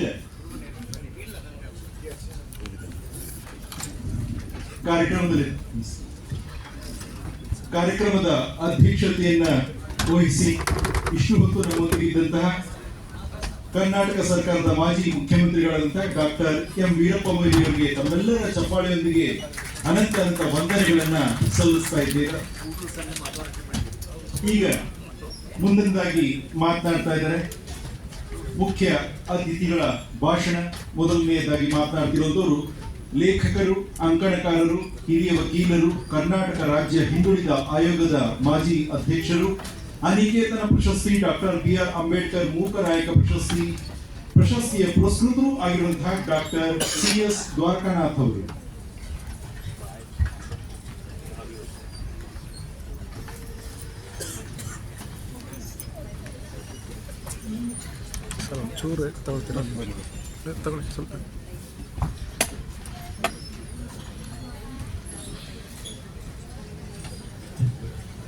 ಭವತಾರಿಣಿ ಪ್ರಕಾಶ ಮತ್ತು ಚಾರಿಟಬಲ್ ಟ್ರಸ್ಟ್ನಿಂದ ಇಂದು ಬಿಡುಗಡೆಯಾದಂತಹ ಕರ್ಪೂರಿ ಠಾಕೂರ್ ಅವರ ಪುಸ್ತಕ ಕುರಿತು ನಾನು ಮಾತಾಡುವಂಥ ಅವಶ್ಯಕತೆ ಇಲ್ಲ ಅಂತ ಹೇಳ್ತೀನಿ. ಯಾಕಂದರೆ ಈ ಪುಸ್ತಕಕ್ಕೆ ಮುನ್ನುಡಿ ನಾನೇ ಬರೆದಿರೋದ್ರಿಂದ ನಾನು ಮತ್ತೆ ರಿಪೀಟ್ ಆಗುತ್ತಾ ಅಂತ ನನಗೆ ಅನಿಸ್ತಾ ಇದೆ. ಆದರೆ ಬಿ ಆರ್ ಪಾಟೀಲ್ರು ಎಲ್ಲ ಇರೋದ್ರಿಂದ ಒಂದು 4 ಮಾತುಗಳನ್ನು ಮಾತಾಡಬೇಕು ಅಂತ. ಕರ್ಪೂರಿ ಠಾಕೂರ್ ಅವ್ರನ್ನ ಕರ್ನಾಟಕದಲ್ಲಿ ನಾವು ಹೇಗೆ ಗ್ರಹಿಸಿದ್ವಿ ಅಂತ ಹೇಳಿದ್ರೆ, ಬಹುಶಃ ಇಲ್ಲಿದ್ದಂತಹ ನಮ್ಮ ಭಾಳ ದೊಡ್ಡ ಸಮಾಜವಾದಿ ನಾಯಕರಿಂದ, ಅದು ಶಾಂತೇರಿ ಗೋಪಾಲಗೌಡ ಇರ್ಬೋದು, ಪ್ರೊಫೆಸರ್ ನಂಜುಂಡಸ್ವಾಮಿ ಇರ್ಬೋದು, ಲಂಕೇಶ್ ಇರ್ಬೋದು, ತೇಜಸ್ವಿ ಇರ್ಬೋದು, ಅವ್ರ ಮೂಲಕ ನಾವು ಗ್ರಹಿಸಿದ್ವಿ. ಇದರಲ್ಲಿ ನಮಗೆ ಎಲ್ಲೋ ದೂರದ ಕರ್ಪೂರಿ ಠಾಕೂರ್ ನಮಗೆ ಪರಿಚಯ ಆಗುವಂಥ ಅವಕಾಶ ಭಾಳ ಕಡಿಮೆ ಇತ್ತು. ಅದಕ್ಕೂ ಮುಂಚೆ ನಮಗೆ ಮೊದಲನೇದಾಗಿ ನಮ್ಮ ಗಮನಕ್ಕೆ ಬಂದಿತ್ತು ಅಂತ ಹೇಳಿದ್ರೆ, ಭಾಳ ಪ್ರಮುಖವಾಗಿ ಡಾಕ್ಟರ್ ರಾಮನೂರು ಲೋಹಿಯಾ ಅವರ ಒಂದು ಮಾತು ನನಗೆ ಬಹುಶಃ 70ರ ದಶಕದಲ್ಲಿ ಕೇಳಿಸ್ಕೊಂಡಂಥ ಒಂದು ಮಾತು ಇವತ್ತು ಕೂಡ ನನ್ನ ಮನಸ್ಸಲ್ಲಿ ಅಚ್ಚಳಿ ಇದೆ. ಅವ್ರು ಹೇಳ್ತಾರೆ, ಕ್ಯಾಸ್ಟ್ ಇಸ್ ಎ ರಿಯಾಲಿಟಿ, ಜಾತಿ ಒಂದು ಭಾರತದಲ್ಲಿ ಒಂದು ವಾಸ್ತವ. ಭಾಳ ಚೆನ್ನಾಗಿ ಹೇಳೋದೇನು ಅಂತಂದರೆ, ಜಾತಿ ಎಲ್ಲರೂ ಇದೆ, ಈಗ ಎಲ್ಲ ಹೊಟ್ಟೋಯ್ತು, ಮೊದಲು ಕಾಲದಲ್ಲಿ ಜಾತಿ ಇತ್ತು, ಈಗಿಲ್ಲ ಅಂತಾರೆ. ಆದರೆ ಜಾತಿ ಒಂದು ವಾಸ್ತವ ಅನ್ನುವಂಥದ್ದನ್ನು ಲೋಹಿಯಾ ಅವರು ಆಗಲೇ ಹೇಳ್ತಾರೆ. Caste is a reality, it always crystallizes, it will never liquefies. ಅದು ಯಾವಾಗಲೂ ಕೂಡ ಹೊರಳಗಟ್ತಾ ಇರುತ್ತೆ ಹೊರತು ಅದು ದ್ರವರೂಪಕ್ಕೆ ಹೋಗಲ್ಲ. ಈ ಮಾತು ನಮಗೆ ಯಾಕೆ ಅನಿಸುತ್ತೆ ಅಂತ ಹೇಳಿದ್ರೆ, ಕರ್ಪೂರಿ ಠಾಕೂರ್ ಅವರು ಮುಖ್ಯಮಂತ್ರಿ ಆದಮೇಲೂ ಕೂಡ ಆ ಜಾತಿಯ ಕಳಂಕವನ್ನು ಅವರು ಅನುಭವಿಸ್ತಾರೆ. ಒಂದು ಇನ್ಸಿಡೆನ್ಸ್ನ ನನ್ನ ಮುನ್ನುಡಿಲಿ ಕೂಡ ಬರೆದಿದ್ದೀನಿ. ಕರ್ಪೂರಿ ಠಾಕೂರ್ ಅವರ ತಂದೆ ಕ್ಷೌರ ಮಾಡ್ತಿರ್ತಾರೆ. ಕರ್ಪೂರಿ ಠಾಕೂರ್ ಅವ್ರಿಗೂ ಕ್ಷೌರ ಮಾಡೋದು ಗೊತ್ತಿರುತ್ತೆ, ಅವರು ಕೂಡ ಮಾಡ್ತಾ ಇರ್ತಾರೆ. ಇವರು ಒಂದ್ಸರಿ ಕರ್ಪೂರಿ ಠಾಕೂರ್ ಅವ್ರ ತಂದೆ ಕಾಯಿಲೆ ಇಟ್ಬಿಟ್ಟಿರ್ತಾರೆ. ಅವರು ಇದರಲ್ಲಿ ಮಲಗಿರ್ತಾರೆ ಊರಲ್ಲಿ. ಆ ಸಂದರ್ಭದಲ್ಲಿ ಸುಮಾರು 8 ದಿನಗಳ ಕಾಲ ಅಲ್ಲಿರುವಂಥ ಒಬ್ಬ ಠಾಕೂರ್ ಅಂತ ಒಬ್ಬ ದೊಡ್ಡ ಜಾತಿಯ ಜಮೀನ್ದಾರ ಕರ್ಪೂರಿ ಠಾಕೂರ್ ಅವ್ರ ತಂದೆ ಬಂದು ನನಗೆ ಕ್ಷೌರ ಮಾಡಲಿಲ್ಲ ಅಂತ ಹೇಳ್ಬಿಟ್ಟು ಮನೆ ಹತ್ರ ಬಂದು ಗಲಾಟೆ ಮಾಡ್ತಾರೆ. ಆ ಸಂದರ್ಭದಲ್ಲಿ ಕರ್ಪೂರಿ ಅವರು ತಂದೆ ನೋಡೋಕೆ ಬಂದಿರ್ತಾರೆ, ಮುಖ್ಯಮಂತ್ರಿ ಕರ್ಪೂರಿ ಅವರು. ಅದನ್ನು ಕೇಳಿಸ್ಕೊಳ್ಳಾರ್ದೆ ಕರ್ಪೂರಿ ಅವರೇ ಕ್ಷೌರದ ಪೆಟ್ಟಿಗೆ ತಗೊಂಡು ಕ್ಷೌರ ಮಾಡಕ್ ಹೋಗ್ತಾರೆ. ಇದು ಭಾರತದ ಜಾತಿ ಪದ್ಧತಿ ಹೇಗಿದೆ ಅನ್ನೋಕ್ಕೆ ಅತ್ಯುತ್ತಮ ಉದಾಹರಣೆ. ಅಂದರೆ ಕ್ಲಾಸ್ ಬಂದ್ಬಿಟ್ಟಿದ್ದು ಅಂದರೆ ಎಲ್ಲ ಮುಗಿದೋಗ್ಬಿಡುತ್ತೆ ಅಂತ ಅಲ್ಲ. ಇಲ್ಲಿ ಬಡತನದಲ್ಲಿ ಬಹಳ ಪ್ರಮುಖವಾಗಿ ಯೋಚನೆ ಮಾಡಬೇಕಾಗಿರೋದು ಜಾತಿ ಮೂಲದ ಬಡತನ ಮತ್ತು ವರ್ಗ ಮೂಲದ ಬಡತನ. ಜಾತಿ ಮೂಲದ ಬಡತನ ನಿರಂತರವಾಗುತ್ತೆ, ಅದೆಂದೂ ಕೂಡ ಅದು ಬದಲಾವಣೆ ಆಗಲ್ಲ. ವರ್ಗ ಮೂಲದ ಬಡತನ ಬದಲಾವಣೆ ಆಗ್ಬೋದು. ನಾನು ಮೊನ್ನೆ ಅಮರಸೂಳ್ಯ ಕಥನ ಓದ್ತಾ ಇದ್ದೆ. ವಿಜಯ್ ಪೂಣಚ್ಚಾತಂಬಣ್ಣನವರು ಅದೊಂದು ಭಾಳ ಒಳ್ಳೆ ರಿಸರ್ಚ್ ಇದನ್ನು ತಂದಿದ್ದಾರೆ, ಭಾಳ ದೊಡ್ಡ ಪುಸ್ತಕ ತಂದಿದ್ದಾರೆ, ನಾನು ಓದ್ತಾ ಇದ್ದೆ. ಅದು 1873 ಕದನದ ಬಗ್ಗೆ ಅವ್ರು ಮಾತಾಡೋದು, ಅಮರಸೂಳ್ಯ ಕದನ. ಅದರಲ್ಲಿ ಒಬ್ಬ ಚಿಕ್ಕವೀರ ರಾಜೇಂದ್ರನ ಕಾಲದಲ್ಲಿ ಒಬ್ಬ ಬಸವಯ್ಯ ಅಂತ ಹೇಳ್ಬಿಟ್ಟು ಒಬ್ಬ ಕ್ಷೌರಿಕ ಸಮುದಾಯದ ವ್ಯಕ್ತಿ ಅಲ್ಲಿ ಪ್ರಧಾನ ದಿವಾನನಾಗಿರ್ತಾನೆ. ಇವನ್ ಬ್ರಿಟಿಷ್ ಅವರು ಕೂಡ ಏನ್ ಮಾಡ್ತಾರೆ, ಆತನನ್ನ ಮೆನ್ಷನ್ ಮಾಡುವಾಗ is was chief diwan of Chikkarajendra Wodeyar dynasty ಅಂತ ಮೆನ್ಷನ್ ಮಾಡ್ತಾರೆ. ಅವರು ಪ್ರಧಾನವಾದಂತಹ ಒಬ್ಬ ದಿವಾನರಾಗಿದ್ದರು ಅನ್ನೋದನ್ನ ಹೇಳ್ತಾರೆ. ಆತರ ಕಾಲೊಂದು ಸ್ವಲ್ಪ ಕುಂಟಿರುತ್ತೆ, ಯಾವುದೋ ಸಣ್ಣ ಹಿಂದಿನ ಇದರಲ್ಲಿ ಯಾವುದೋ ಒಂದು ಬಾಲ್ಯದಲ್ಲಿ ಕಾಲಿಗೊಂದು ಗಾಯ ಆಗಿ ಕುಂಟ್ತಾ ಇರ್ತಾರೆ. ಇಡೀ ಇಂಡಿಯಾದ ಇತಿಹಾಸಕಾರರು ಆತನನ್ನ ಕುಂಟ ಬಸವ ಅಂತಲೇ ಬರೀತಾರೆ. ಯಾರು ಕೂಡ ಆತನನ್ನ ಒಬ್ಬ ದಿವಾನ್ ಬಸವಯ್ಯ ಅಂತ ಕರೆಯಲ್ಲ, ಕುಂಟ ಬಸವ ಅಂತ. ಇದು ಅವ್ರ ತಲೆಯಲ್ಲಿ ಎಷ್ಟು ಜಾತಿ ತುಂಬಿದೆ ಅನ್ನೋದಕ್ಕೆ ನಾನು ಉದಾಹರಣೆಯಾಗಿ ಮಾತನ್ನು ಹೇಳ್ತಾ ಇದ್ದೀನಿ. ಸಮಾಜವಾದದ ಬಗ್ಗೆ ನಾವು ಮಾತಾಡ್ತಾ ಇದ್ದೀವಿ. ನಾನು ಕರ್ಪೂರಿಯವ್ರನ್ನ ಓದ್ದಂಗೆಲ್ಲ ಅಥವಾ ಲೋಹಿಯಾನ ಓದ್ದಂಗೆಲ್ಲ ಎಲ್ಲೂ ಕೂಡ ನಾನು ಅವರ ಜಾತಿಗಳವ್ರನ್ನ ಅವರು ಎಂದೂ ಕೂಡ ಸಮರ್ಥಿಸ್ಕೊಳ್ಳೇ ಇಲ್ಲ. ಸಮಾಜವಾದ ಅಂತಂದಮೇಲೆ ಆತನ ಜಾತಿನ ಹೊರತುಪಡಿಸಿ ಆತ ಹೆಚ್ಚು ಇನ್ನೂ ತಳಸ ಸಮುದಾಯಗಳಿಗೆ ತಲುಪುವಂಥ ಕೆಲಸವನ್ನು ಮಾಡಬೇಕಾಗುತ್ತೆ ಅನ್ನುವಂಥದ್ದು ಕರ್ಪೂರಿ ಅವರ ಜೀವನ ಚರಿತ್ರೆ ಓದ್ತಾ ಗೊತ್ತಾಗುತ್ತೆ. ದೇವರಾಜ ಅರಸ್ ಅವರ ಇದನ್ನು ಕೂಡ ಓದ್ತಾ ಗೊತ್ತಾಗುತ್ತೆ. ಯಾಕಂದರೆ ನಮಗೆ ಒಂದು ಕಂಪೇರಿಟಿವ್ ಸ್ಟಡಿ ಇದೆ. ಎಲ್ಲಿ ಬಿಹಾರದಲ್ಲಿ ಕರ್ಪೂರಿ ಅವರಿದ್ರು, ಅದೇ ರೀತಿಯಲ್ಲಿ ಇಲ್ಲಿ ದೇವರಾಜ ಅರಸ್ ಇದ್ರು. ಆ ಲ್ಯಾಂಡ್ ರಿಫಾರ್ಮ್ಸ್ ಇರ್ಬೋದು, ರಿಸರ್ವೇಷನ್ ಇಶ್ಯೂಸ್ ಇರ್ಬೋದು, ಇಂಥ ಇಶ್ಯೂಗಳನ್ನು ತರೋದಕ್ಕೆ ಅವರಿಬ್ಬರು ಕೂಡ ಸಮಾನವಾಗಿ ಯೋಚನೆ ಮಾಡ್ತಾ ಇದ್ರು ಅನ್ನೋದನ್ನ ನಮಗೆ ಸುಮಾರು 60-70 ಕಾಲಘಟ್ಟದಲ್ಲಿ ನಾವು ಸ್ಟಡಿ ಮಾಡಿದಾಗ ಗೊತ್ತಾಗುತ್ತೆ. ಯಾಕಂದರೆ ಆಲ್ಮೋಸ್ಟ್ ಸ್ವಲ್ಪ ಹೆಚ್ಚು ಕಡಿಮೆ ಒಂದೇ ಕಾಲಘಟ್ಟದಲ್ಲಿ ಅವರಿಬ್ಬರು ಕೂಡ ಮುಖ್ಯಮಂತ್ರಿಗಳಾಗಿರ್ತಾರೆ. ಲ್ಯಾಂಡ್ ರಿಫಾರ್ಮ್ಸ್ನ ದೇವರಾಜ ಅರಸ್ ಅವರು ತರ್ತಾರೆ. ಅಲ್ಲಿ ರಿಸರ್ವೇಷನ್ ಇಶ್ಯೂ ಬಗ್ಗೆ ಅವ್ರು ಮಾತಾಡ್ತಾ ಇರ್ತಾರೆ ಕರ್ಪೂರಿ ಅವರು. ಈ ರೀತಿ ಒಬ್ಬ ಸಮಾಜವಾದಿಯಾದಂತಹ ಒಬ್ಬ ನಾಯಕನಾದವನು ಈ ರೀತಿಯ ಆಲೋಚನೆಗಳನ್ನು ಅವರು ಅನುಷ್ಠಾನಕ್ಕೆ ತರಬೇಕು ಅನ್ನೋದು ಭಾಳ ಮುಖ್ಯ. ಮೊಯ್ಲಿಯವರು ಹುಟ್ಟೋದ್ರು, ಮೊಯ್ಲಿಯವರು ಏನೇ ಆಗಿದ್ರು ಕೂಡ ಅವರು ಮುಖ್ಯಮಂತ್ರಿ ಆಗಿದ್ದಂತಹ ಸಂದರ್ಭದಲ್ಲಿ 2 ಸಮಾಜವಾದಿಯಾದಂತಹ 2 ನಿರ್ಣಯಗಳನ್ನು ತಗೊಳ್ಳೋದು ನನಗೆ ಇವತ್ತು ಕೂಡ ಭಾಳ ಇಷ್ಟ ಆಗುತ್ತೆ. ಒಂದು CET-ನ ತಂದದ್ದು. CET ತರದೇ ಇದ್ದಿದ್ರೆ ಗ್ರಾಮಾಂತರ ಮತ್ತು ಹಿಂದುಳಿದ ಮತ್ತು ಶೂದ್ರ ಸಮುದಾಯಗಳ ಅನೇಕ ಜನ ಮಕ್ಕಳಿಗೆ ಇವತ್ತಿಗೂ ಸಹಕಾರಿ ಆಗ್ತಾ ಇರಲಿಲ್ಲ. ಎರಡನೇದು, ಮುಸ್ಲಿಂ ಸಮುದಾಯಕ್ಕೆ ರಿಸರ್ವೇಷನ್ ಕೊಟ್ಟಿದ್ದು. ಮುಸ್ಲಿಂ ಸಮುದಾಯಕ್ಕೆ ರಿಸರ್ವೇಷನ್ ಕೊಟ್ಟಿದ್ದು ಮೊಯ್ಲಿಯವರು ಅನ್ನೋದು ಭಾಳ ಜನಕ್ಕೆ ಗೊತ್ತಿಲ್ಲ. ಅದನ್ನೆಲ್ಲ ಭಾಳ ಜನ ಯಾರೋ ಕೊಟ್ಟಿದ್ರು ಅಂತ ಮಾತಾಡ್ತಾರೆ. ಅದು ಆ ಥರ ಅಲ್ಲ. ಹಾಗಾಗಿ ಆ 2 ನಿರ್ಣಯಗಳು ಕೂಡ ನಮ್ಮದು ಸಮಾಜವಾದಿ ನಿರ್ಣಯಗಳು ಅಂತ ಅನ್ಸುತ್ತೆ. ನಾವು ಸಮಾಜವಾದಿ ಟೋಪಿ ಹಾಕ್ಕೊಂಡೇ ಮಾಡಬೇಕಾಗಿಲ್ಲ. ಸಮಾಜವಾದಿ ಟೋಪಿ ಹಾಕ್ಕೊಳ್ದೇನು ಸಮಾಜವಾದಿ ಕಾರ್ಯಕ್ರಮಗಳನ್ನು ನಾವು ಅನುಷ್ಠಾನಕ್ಕೆ ತರಬಹುದು. ಸಮಾಜವಾದ ಎಷ್ಟು ಇಂಪಾರ್ಟೆಂಟ್ ಅನ್ನೋದನ್ನ ಬಾಬಾ ಸಾಹೇಬ್ ಕಂಡುಕೊಂಡಿದ್ರು. ಅದಕ್ಕೋಸ್ಕರ ಇಡೀ ನೀವು ಸಂವಿಧಾನನ ಓದಿದಾಗ ಸಮಾಜವಾದ ಹಾಸುಹೊಕ್ಕಾಗಿ ಹೋಗುತ್ತೆ. ಇಡೀ ಸಂವಿಧಾನದ ಪ್ರತಿಯೊಂದು ಅನುಚ್ಛೇದದಲ್ಲೂ ಕೂಡ ಸಮಾಜವಾದ ಅನ್ನುವಂತಹ ಪ್ರಕ್ರಿಯೆ ಹಾಸುಹೊಕ್ಕಾಗಿದೆ.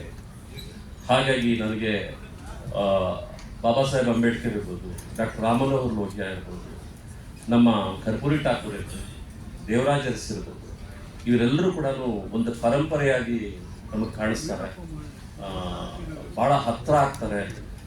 ಕಡೆಯಲ್ಲಿ ನನಗೆ ಭಾಳ ನೋವಾಗಿದ್ದು ಅಂತ ಹೇಳಿದ್ರೆ ನಮ್ಮ ಈ ಪುಸ್ತಕದಲ್ಲಿ ಒಂದು ಮಾತನ್ನ ನಾನು ಪುಸ್ತಕದ ಬಗ್ಗೆ ಹೆಚ್ಚು ಮಾತಾಡ್ತಾ ಇಲ್ಲ, ಯಾಕಂದರೆ ಪುಸ್ತಕದ ಬಗ್ಗೆ ಮಾತಾಡೋರಿದ್ದಾರೆ, ಹನುಮಂತಯ್ಯ ಅವರೆಲ್ಲ ಮಾತಾಡ್ತಿರ್ತಾರೆ. ನಾನು ನನ್ನ ಮುನ್ನುಡಿ ಬರ್ತಿರೋದ್ರಿಂದ ನಾನು ಪುಸ್ತಕದಲ್ಲಿ ಹೊರತುಪಡಿಸಿ ನಾನು ಮಾತಾಡಿದ್ದೇನೆ. ಆದರೆ ಒಂದು ಇದಿರುತ್ತೆ, ಒಂದು ಇನ್ಸಿಡೆನ್ಸ್ ನನಗೆ ನೆನಪಾಗುತ್ತೆ. ಅವ್ರಿಗೆ ಒಂದು ಮನೆ ಕಟ್ಕೋಬೇಕು ಅಂತ ಆಸೆ ಇರುತ್ತೆ ಕರ್ಪೂರಿ ಠಾಕೂರ್ಗೆ. ಅವ್ರು ಚೀಫ್ ಮಿನಿಸ್ಟರ್ ಆದಾಗಲೂ ಮನೆ ಕಟ್ಕೊಳಕ್ಕಾಗಿರಲ್ಲ. ಆ ಸಂದರ್ಭದಲ್ಲಿ ಅವ್ರಿಗೆ ಯಾರಿಗೋ ಒಬ್ಬರಿಗೆ ಒಂದು 16 ಲಕ್ಷ ರೂಪಾಯಿ ಕೊಟ್ಟಿರ್ತಾರೆ, ಯಾವುದೋ ಕಷ್ಟಪಟ್ಟು ಕೊಟ್ಟಿರ್ತಾರೆ, ನನಗೆ ಮನೆ ಕಟ್ಕೊಡಿ. ಕಡೆಗೆ ಕರ್ಪೂರಿ ಅವರು ತೀರ್ಕೊಬಿಡ್ತಾರೆ, ಮನೆ ಅಂತೂ ಆಗಿರಲ್ಲ ಅವರು. ಅಂತ ಇನ್ನೊಬ್ಬ ಮುಖ್ಯಮಂತ್ರಿ ನಾನು ನೋಡ್ಲಿಕ್ಕೆ ಸಾಧ್ಯ ಆಗುತ್ತಾ ಅಂತ ನನಗೆ ಜೀವ ಕೊಡೋ ಯೋಚನೆ ಆಗುತ್ತೆ. ಅಂಥ ಒಬ್ಬ ಮುಖ್ಯಮಂತ್ರಿಗಳನ್ನು ಕ್ರಿಯೇಟ್ ಮಾಡಿದಂತಹ ಡಾಕ್ಟರ್ ರಾಮಮನೋಹರ್ ಲೋಹಿಯಾ ಅಂತಹ ಒಬ್ಬ ದೊಡ್ಡ ಸಮಾಜವಾದಿಗಳು ನಮಗೆ ಇವತ್ತು ಎಂದಿಗೂ ನೆನಪಾಗಿ ಉಳಿಬೇಕು.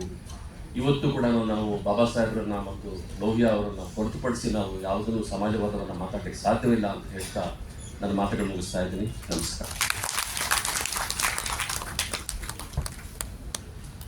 ಸಾಮಾಜಿಕ ಪಿಡುಗನ್ನು ಪ್ರತಿಬಿಂಬಿಸಿ ಮುಖ್ಯ ಅತಿಥಿಗಳಾಗಿ ಮಾತನಾಡಿದಂಥ ಡಾಕ್ಟರ್ CS ದ್ವಾರಕಾನಾಥ್ ಅವರಿಗೆ ತಮ್ಮೆಲ್ಲರ ಚಪ್ಪಾಳೆಯೊಂದಿಗೆ ಅವರಿಗೆ ಧನ್ಯವಾದಗಳನ್ನು ತಿಳಿಸಿದ್ದಾರೆ. ಡಾಕ್ಟರ್ CS ದ್ವಾರಕಾನಾಥ್ ಅವರು ಡಾಕ್ಟರ್ ರಾಮ್ ಮನೋಹರ್ ಲೋಹಿಯಾ ಅವರ ಹೆಸರನ್ನ ನಮೂದಿಸಿದರು.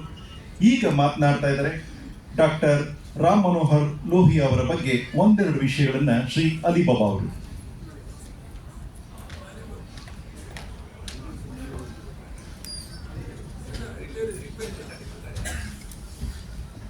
ಎರಡು ನಿಮಿಷ ಅವಕಾಶ ಕೊಟ್ಟಿದ್ದಕ್ಕೆ ಧನ್ಯವಾದಗಳು ಕೊಡ್ತೇವೆ. ವೇದಿಕೆ ಮೇಲಿರ್ತಕ್ಕಂಥ ಎಲ್ಲ ಸಮಾಜವಾದಿ ಗಣ್ಯರೇ, ಸಭಾಂಗಣದಲ್ಲಿ ಆಸೀನರಾಗಿರ್ತಕ್ಕಂಥ ಎಲ್ಲ ವಿಚಾರವಂತರೇ, ಈ ಸಂದರ್ಭದಲ್ಲಿ ಒಂದೆರಡು ಮೂರು ಅಂಶಗಳನ್ನು ತಮ್ಮ ಗಮನಕ್ಕೆ ತರಬೇಕು ಅಂಥೇಳಿ ನಾನು ವೇದಿಕೆ ಮುಖಾಂತರ ತಮ್ಮ ಗಮನಕ್ಕೆ ತರಬೇಕು ಅಂಥೇಳಿ ನಾನು ಬಯಸ್ತೇನೆ. ಏನಂದರೆ, ಈ ರಾಷ್ಟ್ರದಲ್ಲಿ ಸಮಾಜವಾದಿಗಳನ್ನು ಹುಟ್ಟಾಕಂಥವ್ರು ರಾಮಮನೋಹರ್ ಲೋಹಿಯಾ ಅವರು. ಆದರೆ ರಾಮಮನೋಹರ್ ಲೋಹಿಯಾ ಅವರನ್ನು ಹುಟ್ಟಾಕ್ತವರು ಈ ಸವಿತಾ ಸಮಾಜದವರು. ಇದು ಭಾಳ ಚೆನ್ನಾಗಿ ಗೊತ್ತಿಲ್ಲ. ಒಂದು ಅಂಶವನ್ನು ನಾನು ತಮ್ಮ ಗಮನಕ್ಕೆ ತರಲಿಕ್ಕೆ ಬಯಸ್ತೇನೆ. ರಾಮಮನೋಹರ್ ಲೋಹಿಯಾ ಅವರ ಕುಟುಂಬದಲ್ಲಿ ಅವರು ಹುಟ್ಟಿದಾಗ ಒಂದು ಪದ್ಧತಿ ಇರುತ್ತೆ. ಲೋಹಿಯಾ ಅವರು ಹುಟ್ಟಿದಾಗ ಅದಕ್ಕಿಂತ ಹಿಂದೆ ಹುಟ್ಟಿದಂಥ ಅವ್ರ ಮನೆಯಲ್ಲಿ ಎಲ್ಲ ಮಕ್ಕಳು ಕೂಡ ಸಾಯ್ತಾ ಇರ್ತಾರೆ. ಆಗ ಯಾರೋ ಒಬ್ರು ಹೇಳ್ತಾರೆ, ರಾಮಮನೋಹರ್ ಲೋಹಿಯಾ ಹುಟ್ಟಿದಾಗ ಇವರನ್ನ ದಾನ ಮಾಡಿಬಿಡಿ, ಆಗ ಮಗು ಉಳ್ಕೊಳ್ಳುತ್ತೆ ಅಂತ. ಆಗ ಅವ್ರೇನು ಮಾಡ್ತಾರೆ, ಈ ರಾಮಮನೋಹರ್ ಲೋಹಿಯಾವನ್ನ ದಾನ ಮಾಡಿಬಿಡ್ತಾರೆ. ಅದು ದಾನ ತಗೊಳ್ತಕ್ಕಂಥ ವ್ಯಕ್ತಿ ಯಾರಪ್ಪ ಅಂದರೆ ಈ ಸವಿತಾ ಸಮಾಜದ ಒಂದು ಕುಟುಂಬ.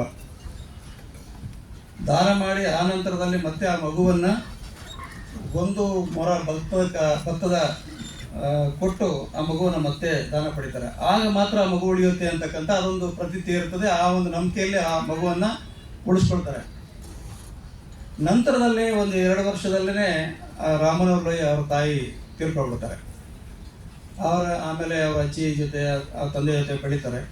ಆಮೇಲೆ ತಂದೆ ಕೂಡ ಬಹಳ ಬೇಗ ತೀರ್ಕೊಳ್ತಾರೆ. ಆ ನಂತರದಲ್ಲಿ ಲೋಹಿಯಾ ಅವರನ್ನು ಸಾಕದವರು ಯಾರು ಈ ದಾನವನ್ನು ಪಡ್ಕೊಂಡ್ರಲ್ಲ ಆ ಮಗುವನ್ನು, ಅವ್ರನ್ನ ಸಾಕಿ ಬೆಳೆಸಿ ದೊಡ್ಡವರನ್ನಾಗಿ ಮಾಡ್ತಾರೆ. ಇವತ್ತು ಕೂಡ ಅಕ್ಬರ್ಪುರ ಜಿಲ್ಲೆಯಲ್ಲಿ ಅವರ ಕುಟುಂಬ ಇದೆ. ಅದೇ ಸವಿತಾ ಸಮಾಜದ ಒಂದು ಕುಟುಂಬ ಇದೆ, ಭಾಳ ಬಡತನದಲ್ಲಿದೆ. ಆ ಕುಟುಂಬದಲ್ಲಿ ಹುಟ್ಟಿ ಬೆಳೆದು ಅನ್ನ ತಿಂದು ವಿಚಾರಗಳನ್ನು ತಿಳ್ಕೊಂಡು ಈ ಸಮಾಜಕ್ಕೆ ಮತ್ತೊಬ್ಬ ಆ ಸಮುದಾಯದಿಂದನೇ ಒಬ್ಬ ಮುಖ್ಯಮಂತ್ರಿಯನ್ನಾಗಿ ಮಾಡಿ ಈ ದೇಶಕ್ಕೆ ಕೊಟ್ಟಂಥ ಕರ್ಪೂರಿ ಠಾಕೂರ್ ಅಂತ ಒಬ್ಬ ವ್ಯಕ್ತಿಯನ್ನು ಮುಖ್ಯಮಂತ್ರಿಯನ್ನು ಕೊಟ್ಟದ್ದು ಲೋಹಿಯಾ ಅಂತ ಹೇಳ್ಬಿಟ್ಟು ಇತಿಹಾಸ ಇವತ್ತು ಸಾಕ್ಷಿ ಹೇಳುತ್ತೆ.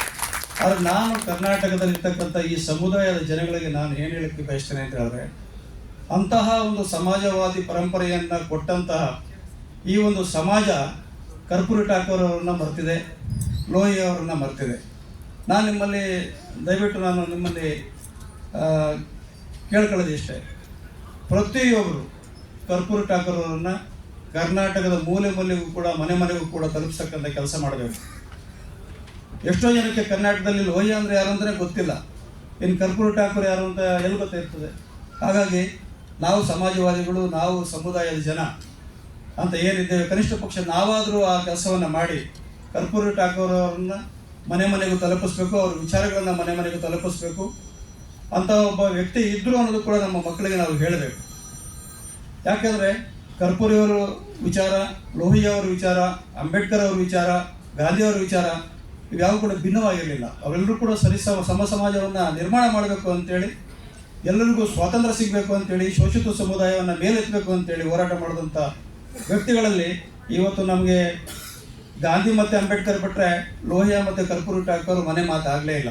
ಹಾಗಾಗಿ ಬಂಧುಗಳೇ, ನಾವು ಕರ್ನಾಟಕದ ಜನ ಸಮಾಜವಾದದ ಹೆಸರು ಹೇಳಬೇಕಾದ್ರೆ ಕನಿಷ್ಠ ಪಕ್ಷ ಈ ಎರಡು ಹೆಸರುಗಳನ್ನು ನಾವು ಹೇಳಲೇಬೇಕಾಗ್ತದೆ. ಒಂದು ರಾಮನವರು ಲೋಹಿಯಾ, ಮತ್ತೊಂದು ಕರ್ಪೂರಿ ಠಾಕೂರ್.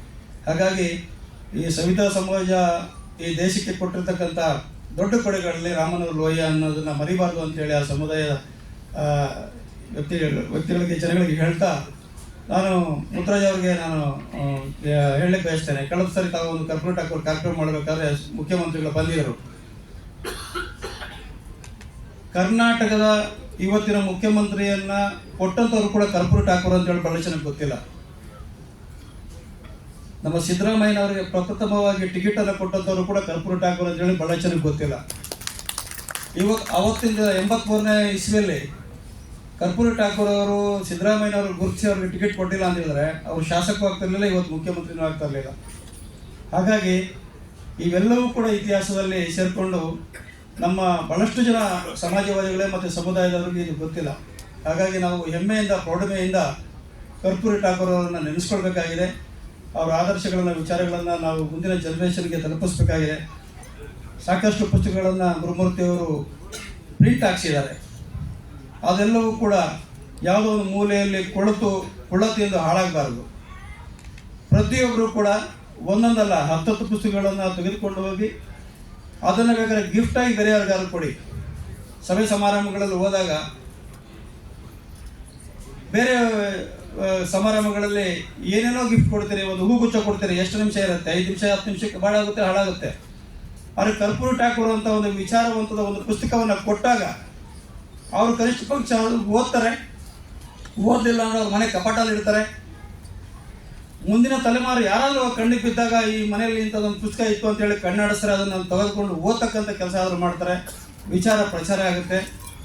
ಅಂಥ ಕೆಲಸವನ್ನು ಆದರೂ ಮಾಡಿ ಒಂದು 10 ಪುಸ್ತಕಗಳನ್ನು ತೆಗೆದುಕೊಂಡು ಹೋಗಬೇಕು ಅಂತೇಳಿ ನಾನು ಇಲ್ಲಿ ಬಂದಿರತಕ್ಕಂಥ ಎಲ್ರಿಗೂ ಹೇಳ್ತಾ, ಕರ್ನಾಟಕದ ಮೂಲೆ ಮೂಲೆಯೂ ಕೂಡ ಕರ್ಪೂರಿ ಠಾಕೂರ್ ಅವರ ಭಾವಚಿತ್ರಗಳನ್ನು ಮತ್ತು ಪುಸ್ತಕಗಳನ್ನು ತಲುಪಿಸ್ಬೇಕು. ಇವತ್ತು ನಾವು ಅಂಗಡಿಗಳಿಗೆ ಹೋದಾಗ ಯಾರಾದರೂ ಸಿನಿಮಾ ಆ್ಯಕ್ಟರ್ಗಳು ಫೋಟೋ ಹಾಕ್ತಾರೆ. ಈ ಕಟಿಂಗ್ ಶಾಪ್ಗಳಲ್ಲಿ ನಾವು ಹೋದಾಗ ನೋಡ್ತೇನೆ ನಾನು, ಬರೀ ಅಲ್ಲಿ ಚಲನಚಿತ್ರ ನಟರದ್ದು, ನಟಿಯದು ಫೋಟೋಗಳು ಹಾಕ್ತಾರೆ. ನಮ್ಮ ಕರ್ಪೂರಿ ಠಾಕೂರ್ ಫೋಟೋ ಹಾಕ್ಲಿಕ್ಕೆ ಏನಾಗಿದೆ ಕೇಳ್ತಾರೆ, ಯಾರ ಫೋಟೋ ಏನು ಅಂತ ಹೇಳ್ಬಿಟ್ಟು ನಾವು ಹೇಳ್ಬೋದು, ಹೆಮ್ಮೆಯಿಂದ ಹೇಳ್ಬೋದು. ನಮ್ಮ ಸಮುದಾಯದ ವ್ಯಕ್ತಿ 2 ಸರಿ ಮುಖ್ಯಮಂತ್ರಿಯಾಗಿ, 1 ಸರಿ ಉಪಮುಖ್ಯಮಂತ್ರಿಯಾಗಿ, ಒಂದು ಮನೆಯನ್ನು ಕೂಡ ಕಟ್ಟಿಕೊಳ್ಳಕ್ಕೆ ಆಗದಂತಹ ಸರಳ ಜೀವಿ, ಪ್ರಾಮಾಣಿಕ ವ್ಯಕ್ತಿ ಅಂತಕ್ಕಂಥದ್ದನ್ನು ನಾವು ಹೆಮ್ಮೆಯಿಂದ ಹೇಳ್ಕೊಳ್ಳೋದಕ್ಕೆ ನಮಗೇನಾಗಿದೆ. ಹಾಗಾಗಿ ಒಂದು ವೇಳೆ ಫೋಟೋಗಳನ್ನು ಪ್ರತಿಯೊಂದು ಅಂಗಡಿಯಲ್ಲಿ ತಲುಪುವಂಗೆ ಮಾಡಿ, ಅವರ ಪುಸ್ತಕಗಳನ್ನು ಅಂಗಡಿಗಳಲ್ಲಿ ಇಡಿ. ಅಂಗಡಿಗಳಿಗೆ ಯಾರಾದರೂ ಬಂದಾಗ, ಕ್ಷೌರ ಮಾಡಲಿಕ್ಕೆ ಬಂದಾಗ ಆ ಪುಸ್ತಕವನ್ನು ತೆಗೆದುಕೊಂಡು ಓದಲಿ ಅಂತಕ್ಕಂಥ ಮಾತು ಹೇಳಿ ನನಗೆ ಅವಕಾಶ ಮಾಡೋದಕ್ಕೆ ಗುರುಮೂರ್ತಿ ಅವರಿಗೆ ಒಂದಷ್ಟೇ ನಮಸ್ಕಾರ.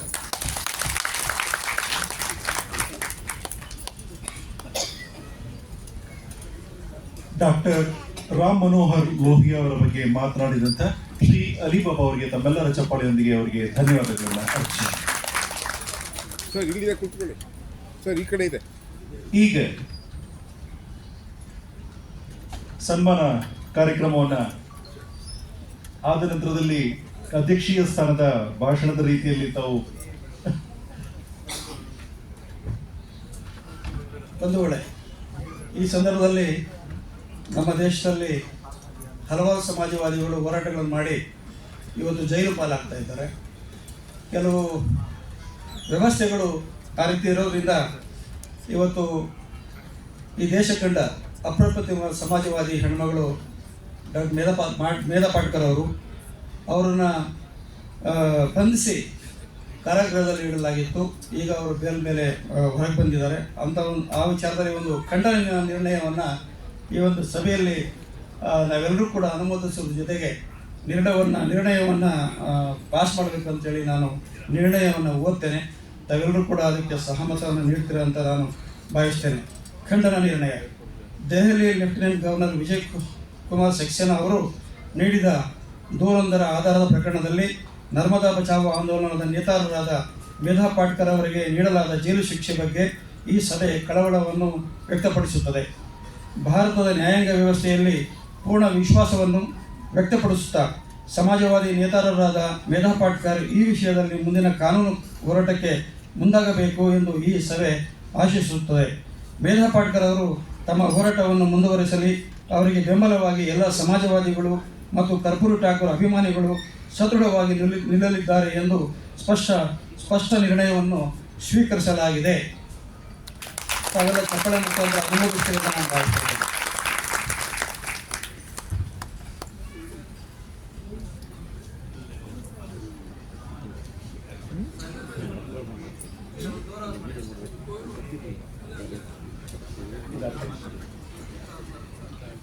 ಮುಖ್ಯ ಅತಿಥಿಗಳಾಗಿ ಈಗ ಮಾತನಾಡುತ್ತಿದ್ದಾರೆ ಕವಿಗಳು, ರಾಜ್ಯಸಭೆಯ ಮಾಜಿ ಸದಸ್ಯರಾದಂತಹ ಡಾಕ್ಟರ್ ಎಲ್ ಹನುಮಂತಯ್ಯ ಅವರು. ಸ್ನೇಹಿತರೆ, ಸಾಕಷ್ಟು ಸಮಯ ಆಗಿರೋದ್ರಿಂದ ನಾನು ನಿಮ್ಮ ಹೆಚ್ಚು ಸಮಯವನ್ನು ತೆಗೆದುಕೊಳ್ಳೋದಿಲ್ಲ. ಕರ್ಪೂರಿ ಠಾಕೂರ್ ಅವರನ್ನು ಕುರಿತು ಡಾಕ್ಟರ್ ಎಸ್ ಗುರುಮೂರ್ತಿ ಅವರು ಬರೆದಿರ್ತಕ್ಕಂಥ ಸಮಾಜವಾದದ ಹರಿಕಾರ, ಜನನಾಯಕ, ಭಾರತ ರತ್ನ ಕರ್ಪೂರಿ ಠಾಕೂರ್ ಅವರ ಪುಸ್ತಕದ ಬಿಡುಗಡೆಯ ಸಮಾರಂಭದಲ್ಲಿ ನಮ್ಮ ಜೊತೆ ಇದ್ದು ನಿರ್ಗಮಿಸಿರುವ ಸನ್ಮಾನ್ಯ ವೀರಪ್ಪ ಮೊಯ್ಲಿಯವರು, ವೇದಿಕೆ ಮೇಲೆ ಮುಖ್ಯಮಂತ್ರಿಗಳ ಸಲಹೆಗಾರರಾದ BR ಪಾಟೀಲ್ ಅವರು, ಸನ್ಮಾನ್ಯ ದ್ವಾರಕನಾಥ್ ಅವರು, ಹಾಗೆ ಮಂಗಳೂರು ವಿಜಯ ಅವರ ಪುಸ್ತಕವನ್ನು ಕುರಿತು ಮಾತನಾಡಿದ್ದಾರೆ. ನಮ್ಮ ಆಲಿಬಾಬಾ ಅವರು ಮಾತನಾಡಿದ್ದಾರೆ. ಗುರುಮೂರ್ತಿಯವರು ಎಲ್ಲರನ್ನ ತಮ್ಮ ಪುಸ್ತಕವನ್ನು ಅರ್ಪಣೆ ಈಗಾಗಲೇ ತಮ್ಮೆಲ್ಲರಿಗೆ ಬಿಡುಗಡೆ ಮಾಡಿಸಿದ್ದಾರೆ. ಶ್ರೀಮತಿ ಗುರುಮೂರ್ತಿಯವರು ಕೂಡ ಇಲ್ಲಿ ಇದ್ದಾರೆ. ಅನೇಕ ಜನ ಪ್ರಾಜ್ಞರು ವೇದಿಕೆ ಮುಂಭಾಗದಲ್ಲಿ ಕೂಡ ಇದ್ದೀರಿ.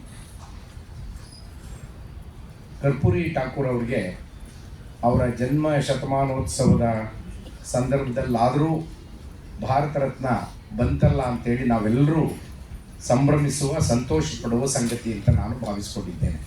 ಯಾಕೆ ಅಂದರೆ ಅಂಥ ಮಹನೀಯರಿಗೆ ನಮ್ಮ ಸರ್ಕಾರಗಳು, ನಾನು ಯಾವ ಪಕ್ಷದ ಸರ್ಕಾರ ಅಂತ ಹೇಳೋದಿಲ್ಲ, ನಮ್ಮ ಸರ್ಕಾರಗಳು ಅಂಥವ್ರನ್ನ ನೆನಪು ಮಾಡಿಕೊಂಡು ಭಾರತ ರತ್ನ ಕೊಡುವಂಥ ದೊಡ್ಡ ಮನಸ್ಸು ಮಾಡಿರೋದೇ ಬಹಳ ದೊಡ್ಡ ವಿಚಾರ ಅಂತ ನನಗೆ ಅನಿಸ್ತಿದೆ.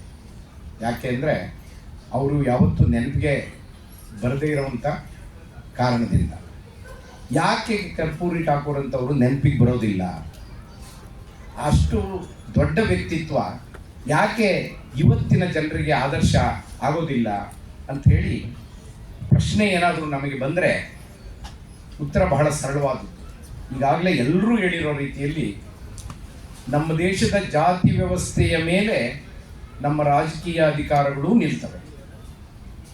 ಲೋಹಿಯಾ ಇದನ್ನು ಬಹಳ ಚೆನ್ನಾಗಿ ಹೇಳಿದ್ದಾರೆ. 3, ಒಂದು ಜಾತಿ, ಇನ್ನೊಂದು ಹಣ, ಇನ್ನೊಂದು ಇಂಗ್ಲೀಷ್. ಈ 3ರಲ್ಲಿ 2 ಇದ್ದರೆ ಅವನು ದೊಡ್ಡ ನಾಯಕ ಆಗ್ಬೋದು ಈ ದೇಶದಲ್ಲಿ ಅಂತ ಹೇಳ್ತಾರೆ. ಜಾತಿ ಇದ್ದು ಹಣ ಇದ್ದರೆ, ಜಾತಿ ಜೊತೆಗೆ ಇಂಗ್ಲೀಷು ಇದ್ದುಬಿಟ್ರೆ ಅವ ಮಹಾನಾಯಕ ಆಗ್ಬೋದು ಅಂತ. ಇಂಗ್ಲೀಷಿನ ಜೊತೆಗೆ ಹಣ ಅಥವಾ ಜಾತಿ ಒಂದಿದ್ರೂ ಅವ್ನು ಮಹಾನಾಯಕ ಆಗ್ಬೋದು ಅನ್ನೋದು ಲೋಹಿಯಾ ಅವರ ವಿಶ್ಲೇಷಣೆ. ಆದರೆ ಈ 3ರಲ್ಲಿ ಯಾವುದೂ ಇಲ್ಲದೆ ಇರೋರು ಕರ್ಪೂರಿ ಠಾಕೂರ್. ಜಾತಿಯಿಂದ ಬಹಳ ದೊಡ್ಡ ಜಾತಿಯಲ್ಲಿ ಹುಟ್ಟಿದವರಲ್ಲ, ಹಣ ಮೊದಲೇ ಇರಲಿಲ್ಲ, ಅತ್ಯಂತ ಬಡ ಕುಟುಂಬದಿಂದ ಬಂದವರು, ಇಂಗ್ಲೀಷು ಅವ್ರಿಗೆ ಬರ್ತಾ ಇರಲಿಲ್ಲ. ಈ 3 ಇಲ್ಲದೆ ಇರೋವಂಥವ್ರು ಈ ದೇಶದ ಮುಖ್ಯಮಂತ್ರಿ ಆಗೋಕ್ಕೆ ಸಾಧ್ಯ ಇದೆ ಅಂದರೆ, ಬಹಳ ದೊಡ್ಡ ಆದರ್ಶ ನಾಯಕ ಆಗೋಕ್ಕೆ ಸಾಧ್ಯ ಇದೆ ಅಂದರೆ ಅದು ಅತ್ಯಂತ ಆಶ್ಚರ್ಯಕರವಾದ ಪವಾಡ. ಅಂತ ಪವಾಡ ಸಂಭವಿಸಿರೋದು ಕರ್ಪೂರಿ ಠಾಕೂರ್ ಅವರ ವಿಚಾರದಲ್ಲಿ. ನಮ್ಮಲ್ಲಿ ಬಹಳ ಬಲಿಷ್ಠ ಜಾತಿಗಳಲ್ಲಿ ನಾಯಕರಾಗೋದು ಬಹಳ ಸುಲಭ. ನಮ್ಮ ನಾಡಗೌಡರು ನಾಯಕರಾಗ್ತಾರೆ ಅಂದರೆ ಸುಲಭ, ಅದೇನು ಬಹಳ ಕಷ್ಟದ ವಿಚಾರ ಅಲ್ಲ. BR ಪಾಟೀಲ್ ಆಗ್ತಾರೆ ಅಂದರೆ ಅದು ಕಷ್ಟದ ವಿಚಾರ ಅಲ್ಲ. ಆದರೆ ಯಾರಾದರೂ ಕರ್ಪೂರಿ ಠಾಕೂರ್ ಥರದ ಜಾತಿಯವನು ನಾಯಕ ಆಗಿದ್ದಾನೆ ಅಂದರೆ ಅವನು ಸ್ವಯಂ ಶಕ್ತಿಯಿಂದ ಆಗಿದ್ದಾನೆ ಮತ್ತು ಸಂವಿಧಾನದ ಮೀಸಲಾತಿಯ ಕಾರಣದಿಂದ ಆಗಿದ್ದಾನೆ ಅಂತಲೇ ಹೊರತು ಈ ಸಮಾಜ ಅವನನ್ನ ನಾಯಕನನ್ನಾಗಿ ಮಾಡಕ್ಕೆ ಸಾಧ್ಯವೇ ಇಲ್ಲ. ಕರ್ಪೂರಿ ಠಾಕೂರ್ ಆ ರೀತಿ ಬೆಳೆದವರು, ಅವರು ಸ್ವಯಂ ಶಕ್ತಿಯಿಂದ ಬೆಳೆದವರು. ಈಗ ನಾನು ನಮ್ಮಪ್ಪ MLA ಅಲ್ಲ, ನಮ್ಮ ಕುಟುಂಬದ ಮೊದಲನೇ ಅಕ್ಷರಸ್ಥ. ನಾನು ಇಲ್ಲಿ ನಿಂತಿನ ಜೊತೆ ಮಾತಾಡ್ತಿದ್ದೀನಿ ಅಂದರೆ ನಮ್ಮ ಅಪ್ಪ ಅಮ್ಮ ಏನಾದರೂ ನನಗೆ ಶಿಕ್ಷಣ ಕೊಡಿಸದೇ ಇದ್ದರೆ ಹನುಮಂತಯ್ಯ ಬರ್ತಾನೆ ಇರಲಿಲ್ಲ ಬೆಂಗಳೂರಿಗೆ. ಆ ರೀತಿಯ ಜಾತಿಗಳಿಂದ ಬಂದವರು ನಾಯಕರಾಗೋದಿದೆಯಲ್ಲ, ಅದು ಮಹಾನ್ ಸಾಧನೆ. ಕರ್ಪೂರಿ ಠಾಕೂರ್ ಅವರು ಅಂಥ ಸಾಧನೆಯನ್ನು ಮಾಡಿದರು. ಅವ್ರ ಹೆಸರು ಕರ್ಪೂರಿ ಠಾಕೂರ್ ಅಲ್ಲ. ಠಾಕೂರ್ ಅನ್ನೋದು ದೊಡ್ಡ ಜಾತಿಯವರು ಇಟ್ಕೊಳ್ಳೋದು, ಬಲಿಷ್ಠ ಜಾತಿಗಳು ಇಟ್ಕೊಳ್ಳೋ ಹೆಸರದು. ಬಹಳ ಜನರಿಗೆ ಇವರು ಠಾಕೂರ್ ಇರ್ಬೋದೇನೋ ಅಂತ ಅನಿಸಿದೆ. ಆದರೆ ಅವರು ಮಾಡುತ್ತಿದ್ದ ಭಾಷಣವನ್ನು ನೋಡಿ ಹಿರಿಯರೊಬ್ಬರು ಠಾಕೂರ್ ಜೈಸೆ ಬಾತ್ಕರ ಅಂತ ಹೇಳಿದವರು. ಆದ್ರಿಂದ ಅವರು ಕರ್ಪೂರಿ ಠಾಕೂರ್ ಆದದ್ದು. ಅವ್ರ ಜಾತಿಯ ಕಾರಣದಿಂದ ಕರ್ಪೂರಿ ಠಾಕೂರ್ ಅಲ್ಲ. ಅವರು ಹುಟ್ಟಿದ್ದು ನಾಯಿಂದ ಸಮಾಜದಲ್ಲಿ, ಕ್ಷೌರಿಕರ ಸಮಾಜದಲ್ಲಿ. ಬಿಹಾರದಂಥ ಅತ್ಯಂತ ಕ್ರೂರವಾದ ಜಾತಿ ವ್ಯವಸ್ಥೆ ಇರುವ, ನಾವು ಬಹಳ ಮುಂದುವರಿದ ರಾಜ್ಯ ಕರ್ನಾಟಕ ಅಂತ ತಿಳ್ಕೊಂಡಿದ್ದೀವಿ. ಇಲ್ಲಿಯೇ ಅದು 12ನೇ ಶತಮಾನದಲ್ಲಿ ಬಸವಣ್ಣ ಹುಟ್ಟಿ ಬಹಳ ದೊಡ್ಡ ಬದಲಾವಣೆ ತಂದಿದ್ದಾರೆ ಅಂತ ನಂಬಿದ್ದೇವೆ ನನ್ನಂಥವ್ರು. ಇಲ್ಲಿ ದಲಿತರಿಗೆ ಮಲ ತಿನ್ನಿಸಿದ್ದಾರೆ, ಅವ್ರ ಬಾಯಿಗೆ ಹುಚ್ಚ ಒಯ್ದಿದ್ದಾರೆ, ಮಾಡಬಾರ್ದನ್ನು ಮಾಡಿ ದೌರ್ಜನ್ಯಗಳು ಮಾಡಿದ್ದಾರೆ. ಇಂಥ ಅತ್ಯಂತ ಪ್ರಗತಿಪರ ರಾಜ್ಯದಲ್ಲಿ ಇವತ್ತಿಗೂ ಭೀಮಾರ ರಾಜ್ಯ ಅಂತ ಕರೆಸ್ಕೊಳ್ತಿರೋದು ಬಿಹಾರ. ಇವತ್ತಿಗೂ ನಿಮಗೆ ಬಹಳ ಆಶ್ಚರ್ಯ, ಪೇಪರ್ ಓದೋರಿಗೆಲ್ಲ ಗೊತ್ತಿದೆ, ದಿನ ಒಂದೊಂದು ಬ್ರಿಡ್ಜ್ ಬೀಳ್ತಾ ಬಿಹಾರಲ್ಲಿ. ನಮ್ಮ ಅಖ್ಲಾಕ್ ಅಹಮದ್ ಅವರು he has to give his explanation. Every day a bridge is collapsing in Bihar. Every day. ಅರೆ ಈ what is happening in Bihar ಅಂತ ಇವತ್ತು ನಮ್ಗೆ ಅನಿಸ್ತಾ ಇದೆ ನಾವೆಲ್ಲರೂ. ಅದು ಏನು, ನಿತೀಶ್ ಕುಮಾರ್ ಅಂತ ಬಹಳ ಒಳ್ಳೆ ಮುಖ್ಯಮಂತ್ರಿ ಇದ್ದಾರೆ ಅಂತ ನಂಬಿರುವ ನಾವೆಲ್ಲ ಆಶ್ಚರ್ಯ ಪಡೋ ರೀತಿಯಲ್ಲಿ the bridges are collapsing every day. ಅದಕ್ಕೆ ನನಗೆ ಬಹಳ ಆಶ್ಚರ್ಯ ಆದದ್ದು, ಇಂಥ ರಾಜ್ಯದಲ್ಲಿ 70ರ ದಶಕದಲ್ಲಿ ಈ ಕರ್ಪೂರಿ ಠಾಕೂರ್ ಮುಖ್ಯಮಂತ್ರಿ ಆದದ್ದು ಹೇಗೆ ಅಂತ ಹೇಳಿ ಬಹಳ ಆಶ್ಚರ್ಯ ನನಗೆ ಆದದ್ದು ಉಂಟು. ಒಂದು ಮಾತು ಬರೀತಾರೆ, ಏನದು ಅಂದ್ರೆ,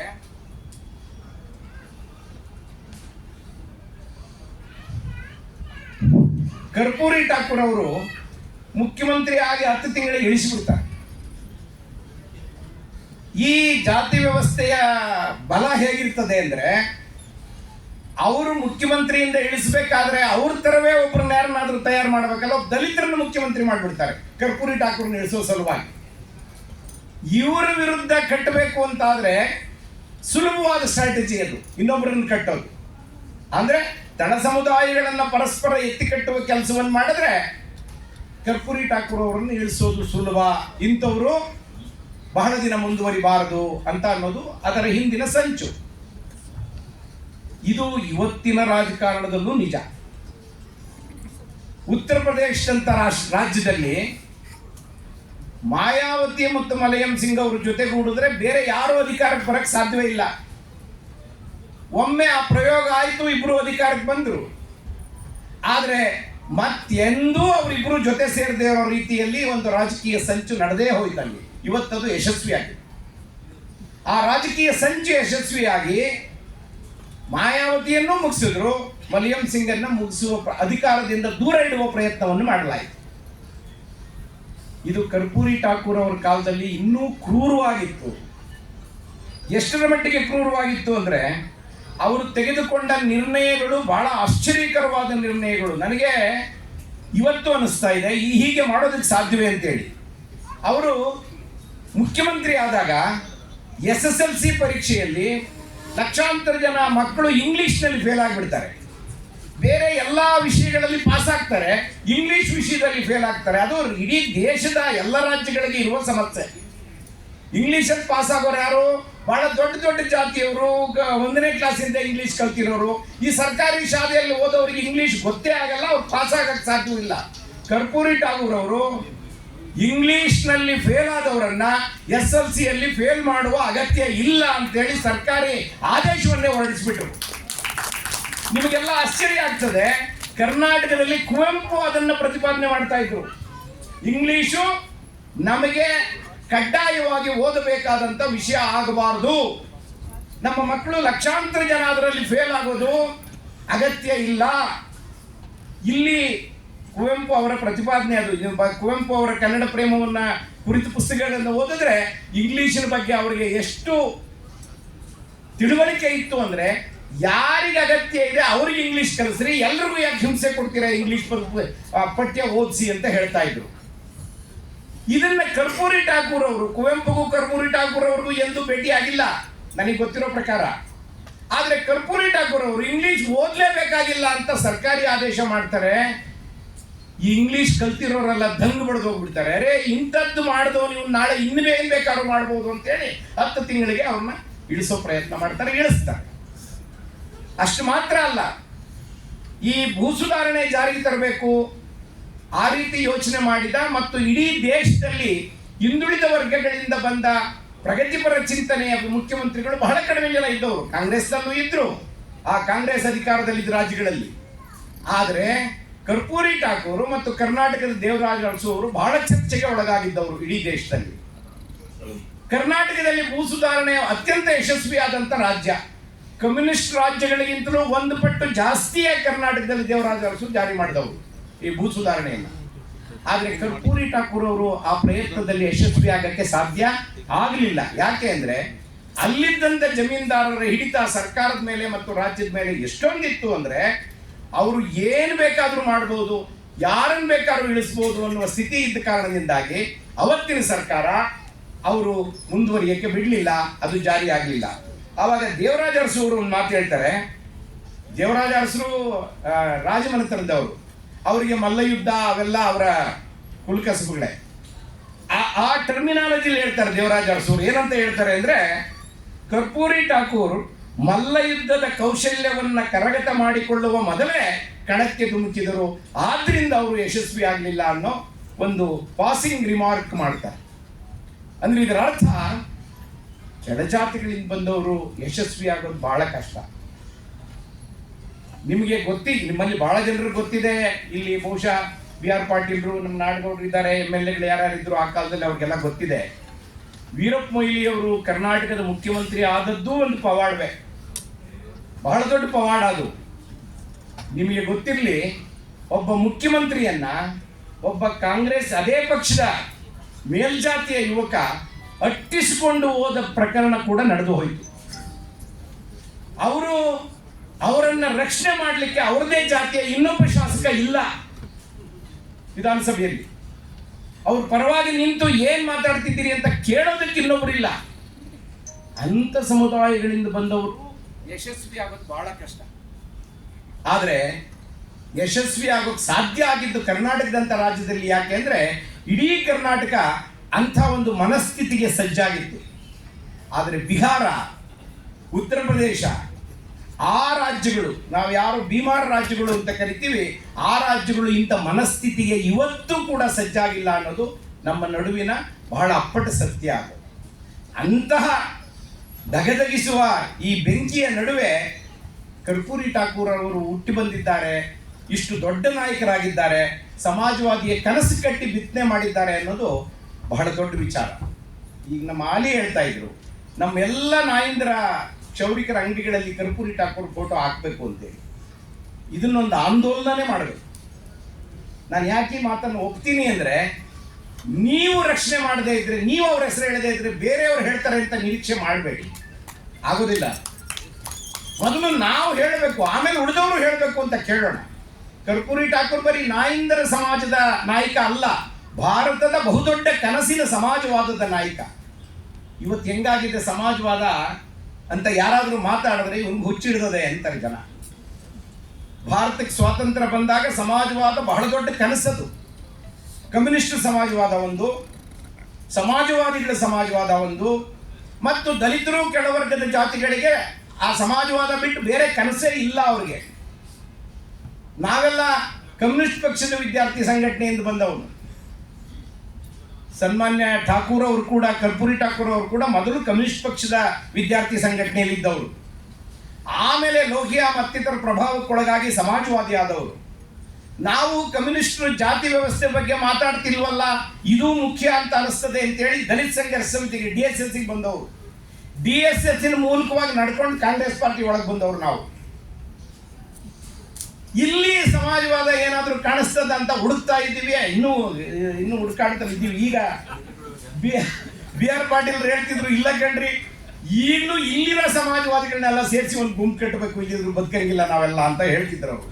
ನನಗೆ ಆ ಮಾತು ಸರಿ ಅಂತ ಅನಿಸ್ತಿದೆ. ಈಗಲೂ ಕಾಂಗ್ರೆಸ್ಸಿನ ಒಳಗಡೆ ಇರುವ ಸಮಾಜವಾದಿಗಳಿದ್ರೆ, ಅಕಸ್ಮಾತ್ BJP ಒಳಗಡೆ ಯಾರಾದರೂ ಸಮಾಜವಾದಿಗಳಿದ್ರೆ ಅವ್ರ ಕನಸು ಚಿಗುರೋದಕ್ಕೆ ನಾವು ಒಂಚೂರು ಗೊಬ್ಬರ ನೀರು ಹಾಕ್ಬೇಕಿವ. ಯಾಕೆ ನಮಗಿರುವ ಏಕೈಕ ಉಳಿಗಾಲ ಅದೊಂದೇ, ಬೇರೆ ಇನ್ನೇನು ಇಲ್ಲ. ನಾವು ಈ ಬಂಡವಾಳಶಾಹಿಗಳ ಜೊತೆಗೆ ಕಾಂಪೀಟ್ ಮಾಡೋಕ್ಕಾಗಲ್ಲ. ಅದಿದ್ದವರು ಮಾತ್ರ ರಾಜಕಾರಣ ಮಾಡಬೇಕು ಅಂದರೆ ನಮ್ಮಿಂದ ಸಾಧ್ಯ ಇಲ್ಲ, ನಾವೆಲ್ಲ ದೂರ ಉಳಿಬೇಕಾಗ್ತದೆ. ಯಾರೋ ಶ್ರೀಮಂತರು ನಾಳೆ ವಿಧಾನಸಭೆಯಲ್ಲಿ, ಪಾರ್ಲಿಮೆಂಟ್ನಲ್ಲಿ ಬರೀ ಶ್ರೀಮಂತರು ಮಾತ್ರ, ದಲಿತರು, ಹಿಂದುಳಿದ ವರ್ಗದಲ್ಲಿರುವ ಶ್ರೀಮಂತರು ಮಾತ್ರ.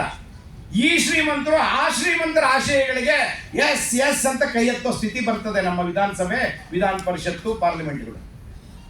ಅದು ನಮ್ಮೆಲ್ಲರ ಗೋರಿ ಮೇಲೆ ಕಟ್ಟುವ ಪರಿಷತ್ಗಳವು.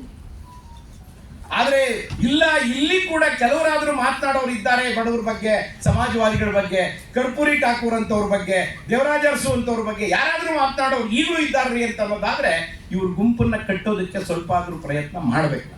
ಅವ್ರ ಆಸೆಗಳಿಗೆ ಗೊಬ್ಬರ ಹಾಕಬೇಕು, ನೀರು ಹಾಕಬೇಕು, ಎಷ್ಟಾದರೂ ಸಹಾಯ ಆದರೂ ಮಾಡಬೇಕು. ಆವಾಗ ಯಾರಾದರೂ ನಮ್ಮಂಥವ್ರು ಒಬ್ಬರೋ ಇಬ್ಬರೋ ಅಲ್ಲಿ ನಿಂತ್ಕೊಂಡು ಬಾಯಾದರೂ ಹರ್ಕೊಳಕ್ಕೆ ಅವಕಾಶ ಸಿಗ್ತದೆ, ಗಂಟ್ಲು ಹರ್ಕೊಳಕ್ಕೆ. ಇಲ್ಲದೇ ಇದ್ರೆ ಅದ್ರ ಸುದ್ದಿನೇ ಬರಲ್ಲ. ನೀವು ಗಮನಿಸಿ ನಮ್ಮ ಪರಿಷತ್ತು, ವಿಧಾನಸಭೆ, ಲೋಕಸಭೆಗಳನ್ನ, ಕೆಲವು ವಿಚಾರಗಳು ಚರ್ಚೆಗೆ ಬರೋದಿಲ್ಲ, ಬಹಳ ಮಹತ್ವದ ವಿಚಾರಗಳು. ಬಡತನದ ಬಗ್ಗೆ ಒಂದು ಕೂಲಂಕುಷವಾದ 2 ದಿನದ ಚರ್ಚೆ, 12 ಗಂಟೆ ಚರ್ಚೆ ಮಾಡಬೇಕು ಅಂದ್ರೆ ನಮ್ಮ ಸರ್ಕಾರಗಳು ಒಪ್ಪೋದಿಲ್ಲ. ಅಭಿವೃದ್ಧಿ ಆಗಿರೋರ ದೇಶದಲ್ಲಿ ನೀನೇನ್ರಿ ಬಡತನದ ಬಗ್ಗೆ ಮಾತಾಡ್ತೀಯಾ ಅಂತಾರೆ. ಬಡವರ ಸಂಖ್ಯೆ ಎಲ್ಲ ಕಡಿಮೆ ಆಗ್ಬಿಟ್ಟಿದೆ, 8% ಬಂದಿದೆ. ಅವ್ರನ್ನ ತೆಗೆದಾಕಿದ್ರು ಆಯ್ತು, ಪರವಾಗಿಲ್ಲ, ಈ ದೇಶ ಅಭಿವೃದ್ಧಿ ಹೊಂದಿದ್ದು ಅಂತ ಹೇಳಕ್ ಶುರು ಮಾಡಿದ್ದಾರೆ. ಆದ್ರೆ ಅಕಸ್ಮಾತ್ ಈ ಬಡವರು ಉಳ್ಕೊಂಡಿದ್ರೆ ಈ ಎಲ್ಲ ಕೆಳಜಾತಿಯವರೇ ಉಳ್ಕೊಂಡಿರೋದು. ಈಗ ಎಲ್ಲ ಜಾತಿಗಳಲ್ಲೂ ಬಡವರು ಇದ್ದಾರೆ, ಬ್ರಾಹ್ಮಣರಲ್ಲಿದ್ದಾರೆ, ಲಿಂಗಾಯತರಲ್ಲಿದ್ದಾರೆ. ಅವರು ಸ್ವಲ್ಪ ದನಿ ಎತ್ತಿ ಹೊರಗೆ ಬರಬೇಕು, ನಾವು ಬಡವರ ಪಕ್ಷದವರು ಅಂತ ಬರಬೇಕು. ಆದ್ರೆ ಅವರು ಜಾತಿ ಬಿಟ್ಟು ಹೊರಗೆ ಬರಕ್ಕೆ ಅವ್ರು ತಯಾರಿಲ್ಲ. ಬಡತನ ಇಲ್ಲ ಅಂತ ಸರ್ಕಾರ ಹೊಡಿತಿರ್ತದೆ. ಕರ್ಪೂರಿ ಠಾಕೂರ್ ಅಂತವ್ರು ಎಲ್ಲಿ ಮಾತಾಡಬೇಕು, ಅವ್ರ ಪರವಾಗಿ ಯಾರು ಮಾತಾಡಬೇಕು, ಈ ಪರಿಸ್ಥಿತಿ ನಿರ್ಮಾಣ ಆಗಿದೆ.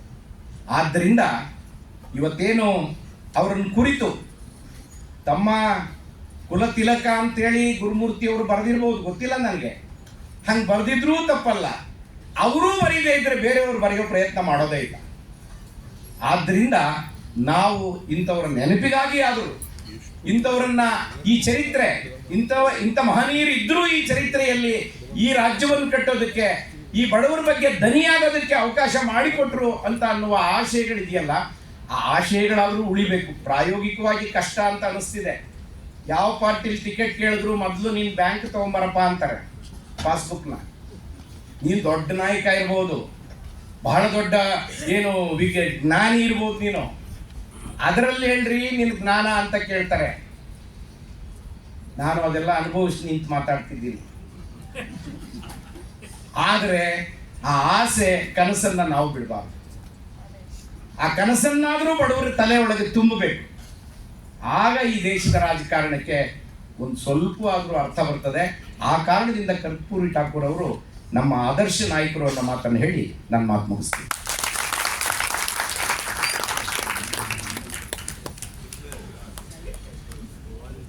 ಸಾಮಾಜಿಕವಾಗಿ ಹೇಗೆ ಸಮಾಜದಲ್ಲಿ ಎಲ್ಲರೂ ಎದ್ದು ನಿಲ್ಲಬಹುದು ಎನ್ನುವಂತಹ ಮಾತುಗಳನ್ನು ಆಡಿದಂಥ ಮುಖ್ಯ ಅತಿಥಿಗಳಾಗಿ ಮಾತನಾಡಿದ ಡಾಕ್ಟರ್ ಎಲ್ ಹನುಮಂತಯ್ಯನವರಿಗೆ ತಮ್ಮೆಲ್ಲರ ಚಪ್ಪಾಳೆ ಮೂಲಕ ಧನ್ಯವಾದಗಳನ್ನು ತಿಳಿಸ್ತಾ ಇದ್ದೇನೆ. ಈಗ ಕಾರ್ಯಕ್ರಮದಲ್ಲಿ ಭಾಗವಹಿಸಿದ್ದಂತಹ ಮಹನೀಯರಿಗೆ ಸನ್ಮಾನ.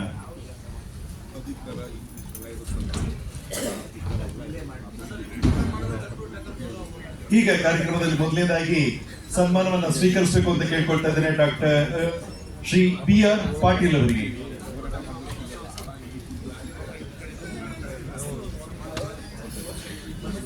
ಸಮಾಜವಾದಿ ನಾಯಕರು, ಸನ್ಮಾನ್ಯ ಶಾಸಕರು ಆಗಿರುವಂತಹ ಮುಖ್ಯಮಂತ್ರಿಗಳ ಸಲಹೆಗಾರರು ಶ್ರೀ BR ಪಾಟೀಲ್ ಅವರು ಸನ್ಮಾನವನ್ನ ಸ್ವೀಕರಿಸ್ತಾ ಇದ್ದಾರೆ.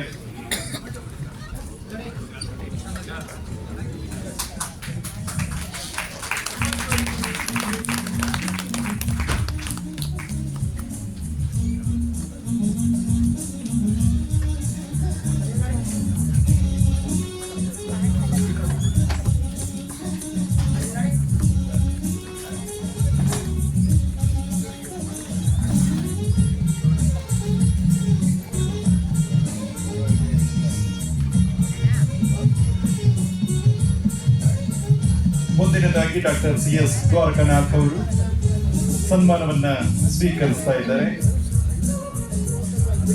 ಹಿರಿಯ ವಕೀಲರು, ಕರ್ನಾಟಕ ರಾಜ್ಯ ಹಿಂದುಳಿದ ಆಯೋಗದ ಮಾಜಿ ಅಧ್ಯಕ್ಷರು, ಲೇಖಕರು ಆಗಿರುವಂತಹ ಡಾಕ್ಟರ್ CS ದ್ವಾರಕಾನಾಥ್ ಅವರು.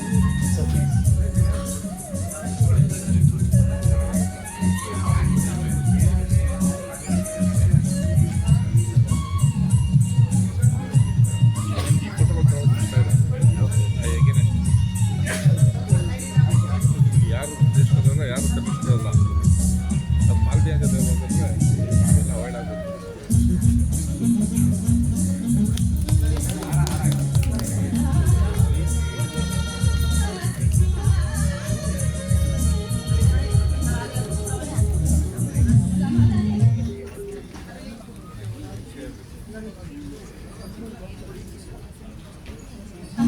ಧನ್ಯವಾದಗಳು. ಈಗ ಮುಂದಿನದಾಗಿ ಸನ್ಮಾನವನ್ನು ಸ್ವೀಕರಿಸಬೇಕು ಅಂತ ಕೇಳ್ಕೊಳ್ತಾ ಇದ್ದಾರೆ ಡಾಕ್ಟರ್ L ಹನುಮಂತಯ್ಯನವರು.